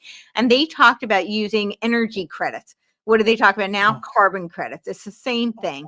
So there's nothing new under the sun, but this is just a way that they can usher in their technocratic one world governance and put us all into a neo-feudal technocracy where we are serfs in a transhuman world. It's who about, could be against or for poverty? Who could be for hunger? Who could be for bad health, disease? Who could be against quality education? You know, I mean, they just pick out the easy stuff, but then they sell a lot of other weird stuff. Well, they just take everything that's just like an obvious truth and they invert it. So they have different definitions for everything, right? What does resilient really mean to them? It's about permanence, which is technocracy. It's about a technological framework. They talk about the well-being, but what does well-being mean to them? A well-being economy? They're talking about degrowth. They're talking about distributism. They're talking about communism. Yes. And chaos. These days, and it's like you need a glossary to understand their definitions, because they've changed the definitions of everything we think we know. So people tonight, they're worshiping these things, okay? And they're trying to invoke these things and then unleash the fallen angels upon us. So, and keep in mind, it's just interesting how 100 of the 111 Canadian fires were human caused, and they seem to be drifting through right now. So that's one of the reasons why the moon will be reddish colored, is the haze from the Canadian fires. So somebody started those, and you wonder, I live in Minnesota where we've been hit pretty badly. Minneapolis was really overcast recently. So I'll just read a quick verse. I will show wonders in the sky and on the earth, blood, fire, and columns of smoke. The sun will be turned into darkness, and the moon into blood before the coming of the great and terrible day of Adonai. At that time, whoever calls on the name of Adonai will be saved. That's Joel 3:3-5.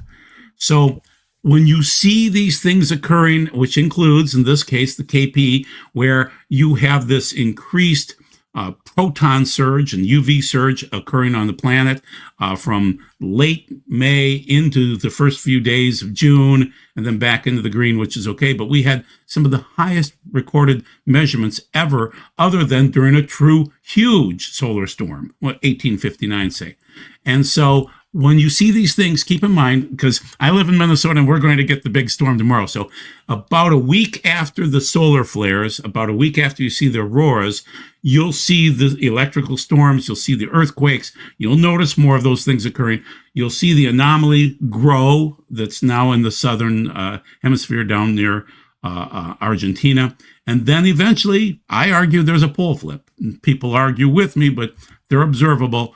And so just keep this in mind. There are other prophecies out there. We're not going to cover those because we're really getting close to the end.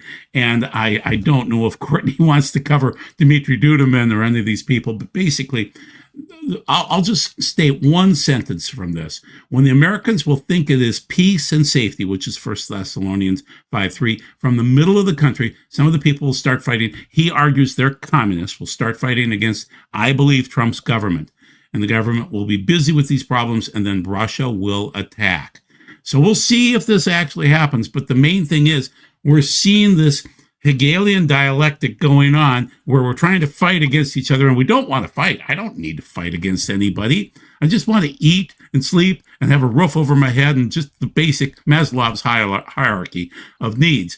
But they want us to fight, and then they want a big fight, a World War III. And we don't want that.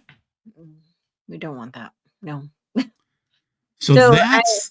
I know you're saying that, it's all inevitable. I still think it's incumbent on each of us to do whatever, our role is, to shine the light and to fight back in whatever way we can. I think that's. Oh, and here, and again, Psalm 2. Why do the nations rage and the peoples plot in vain? It's a rhetorical question, because this is what these people are doing. They are plotting in vain. The kings of the earth set themselves, and the rulers take counsel together against Yah and against his anointed, saying, let us burst their bonds apart and cast away their cords from us. This is a rebellion against Yah. What Courtney's been talking about, this is Luciferian, goes all the way back to the Garden of Eden, rebellion against Yah's way, his truth, his word. Let us burst their bonds apart and cast away their cords from us. Well, that ain't happening, because he who sits in the heavens laughs. Yah holds them in derision. Then he will speak to them in his wrath and terrify them in his fury, saying, as for me, I have set my king on Zion, my holy hill. I will tell the decree. The Lord said to me, you are my son. Today I have brought you forth. Ask of me, and I will make nations your heritage, and the ends of your earth your possession. You shall break them with a rod of iron. Everybody needs to go to Revelation 2, the church of Thyatira, and see who that rod of iron is. And that's why I'm not concerned. The overcomers have nothing to worry about this. The message, again, we've talked a lot of, I don't want to call it conspiracy stuff, because what Courtney's telling you, it's well documented. If you've been programmed to believe this is conspiracy, you've been indoctrinated essentially by a psyop, the term conspiracy theory and when it was coined. Just do the research on it. So I ask of me, I will make the nation 35-960, countering the Warren Commission. Okay. Ask of me, and I will make the nations your heritage, and the ends of the earth your possession. You shall break them with that rod of iron, dash them in pieces like a potter's vessel. Now, therefore, O kings, be wise. Be warned, O rulers of the earth. Serve Yah with fear and rejoice with trembling. Kiss the Son, lest he be angry, and you perish in the way. For his wrath is quickly kindled. Blessed are all who take refuge in him. Those who have refuge in Yah have nothing to worry about. That's the hope. That's the blessed hope, not some nonsensical rapture that J.D. Farrak and Jan Markell and all these pre-trib Dispy people that think that only the Jews are Israel and we're going to get raptured out of here. And then God, the Father God's going to beat the snot out of the Jews. Just stop it. We're probably in for some fairly tough times. If my understanding is correct, again, this is not something new that Courtney has brought forth. This has been written about for 100+ years.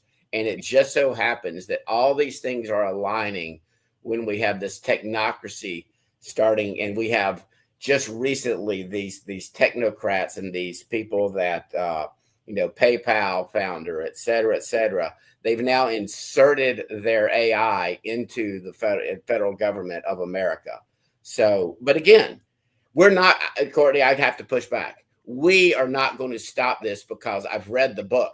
I think you're misunderstanding. I'm not saying we're stopping things. I'm not saying like we fight the plan. I'm saying I don't like this idea of telling people sit back, trust the plan, even if it's God's plan. I think that keep on working. We're supposed to be instruments, right? We're given gifts and talents for a reason. We're given passions for a reason. And I think we're supposed to use them. And I don't think God would want us to just sit back, watch evil, and just say, yeah, okay. Well, the rapture people do that. They kind of sit back and say, well, I'm just going to be raptured out. I don't need to do a thing. And I'm not. And again, the fact that we're having this discussion is exhibit A of I'm not doing that. In other words, I am not moving to the wilderness. We're all doing this. Like if Doug were on right now, he would probably be cautioning and warning people, et cetera, et cetera. We do that constantly. And I'm saying, look, I believe this since I was a little boy. I believe Yah has a 7,000 redemptive plan.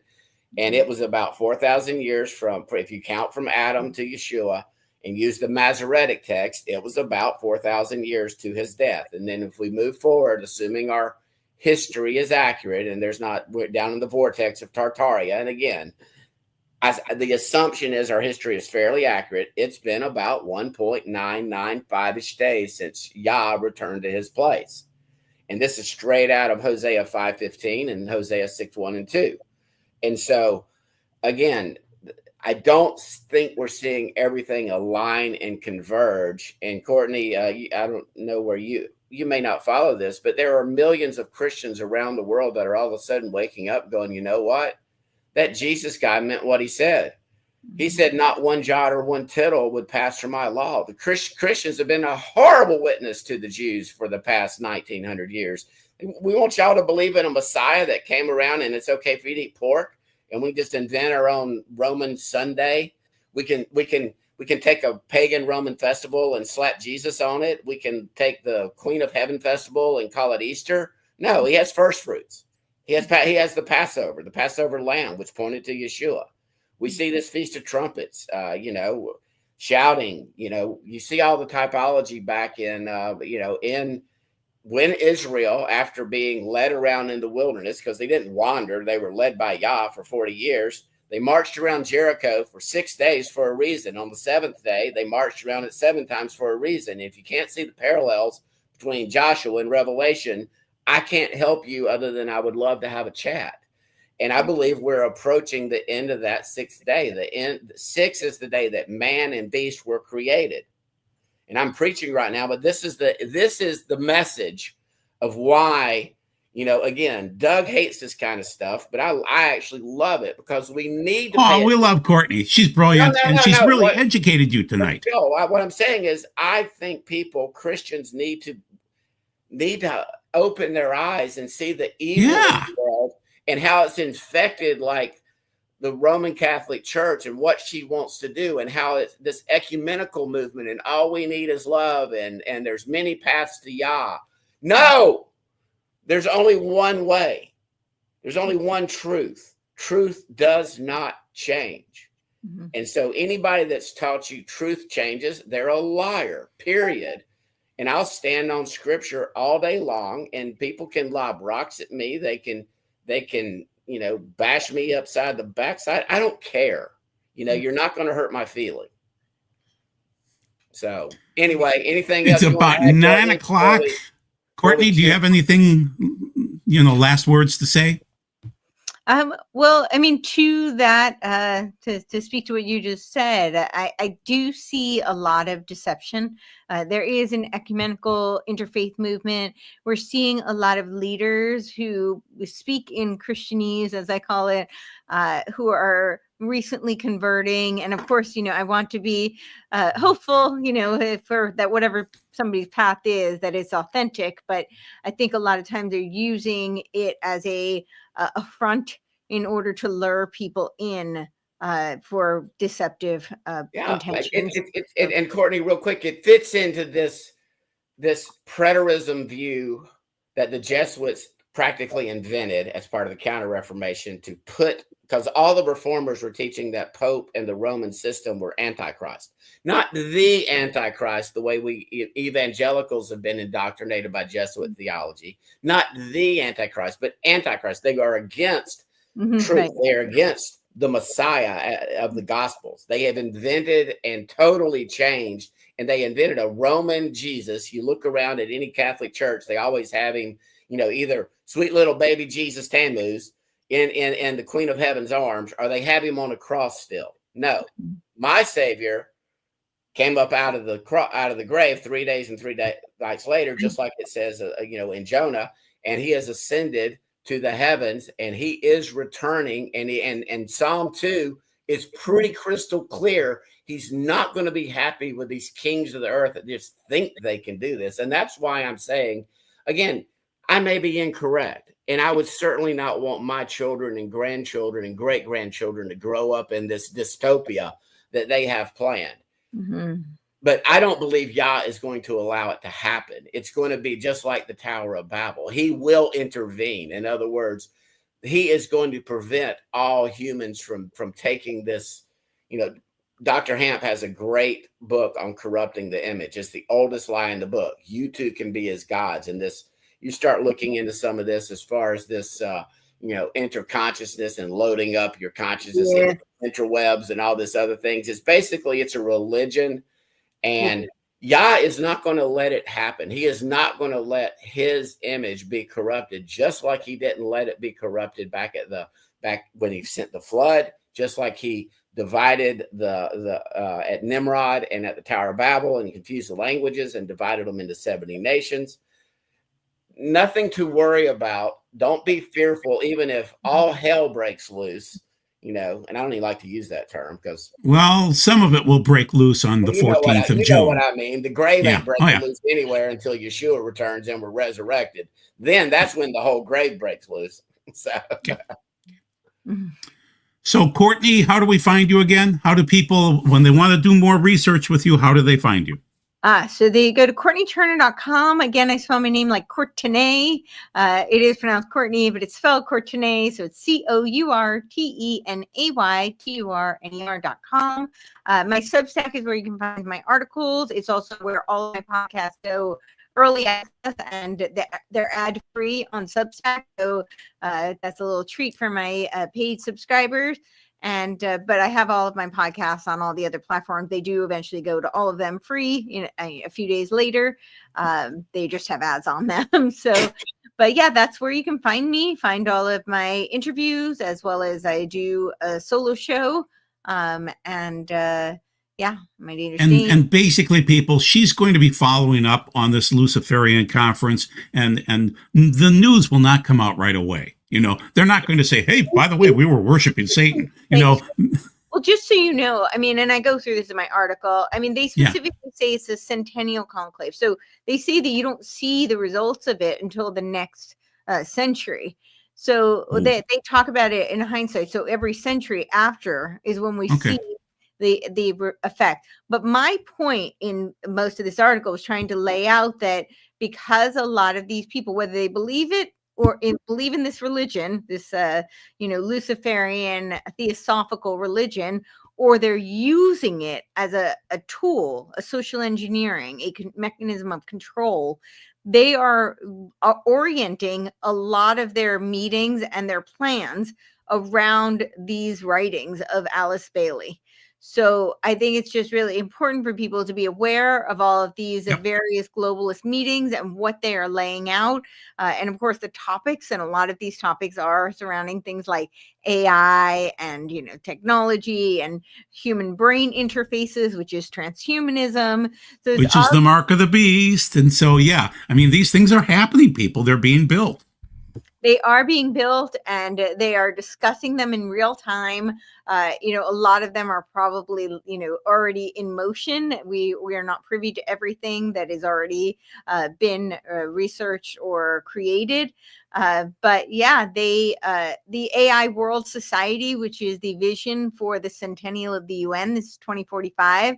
They lay out a lot of these things, and Scott was talking about using China as the model, and they talk about that. They talk about how it's not going to be a social credit system. They say there'll be a social value reward system, which sounds so much more euphemistic, and who doesn't want to be rewarded for their value? But it's the same thing, and they are using it as a beta test.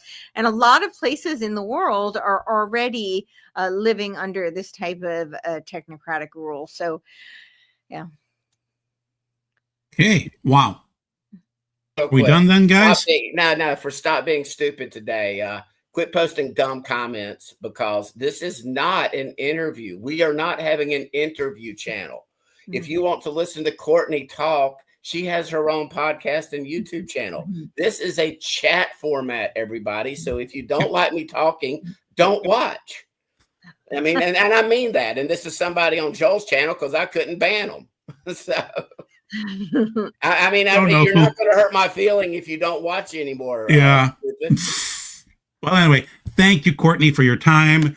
And people, if you want to learn more about this, because it's going to be in the news, so watch Courtenay's channel, pick up on what she's talking about. Yeah, and thank you, Courtenay. Scott won't be there. You can listen to Courtenay for 2 or 3 or 4 hours. Yeah. I think the Swedish guy tomorrow should be interesting. So I hope you do well with that. Yeah, and I have one coming up with Joseph Farrell, who I think you might both very much enjoy as well. And then we're going to have Mark Biltz on tomorrow night on our regular show, and then we'll come back next week with William Ramsey. and he'll be talking about something similar to what Courtney I'm going to talked be on about. his show on Tuesday. Oh, you are? Okay, yeah. Have you? If not, do I need to email Mark tomorrow and let him know it is a round table? Yeah, he's already been. All right. Yeah. Okay. All right, guys. I think we're over time, so thank you very much for the time. Scott, if you'll click us out. I will. Everybody, shalom, be blessed. I would encourage everybody that Isaiah 8, Psalm 2, that's the message, because that's straight out of Scripture. Don't worry about this. Yah has it. So y'all have a blessed evening. Bye-bye. And we are not going to play the teaser this time.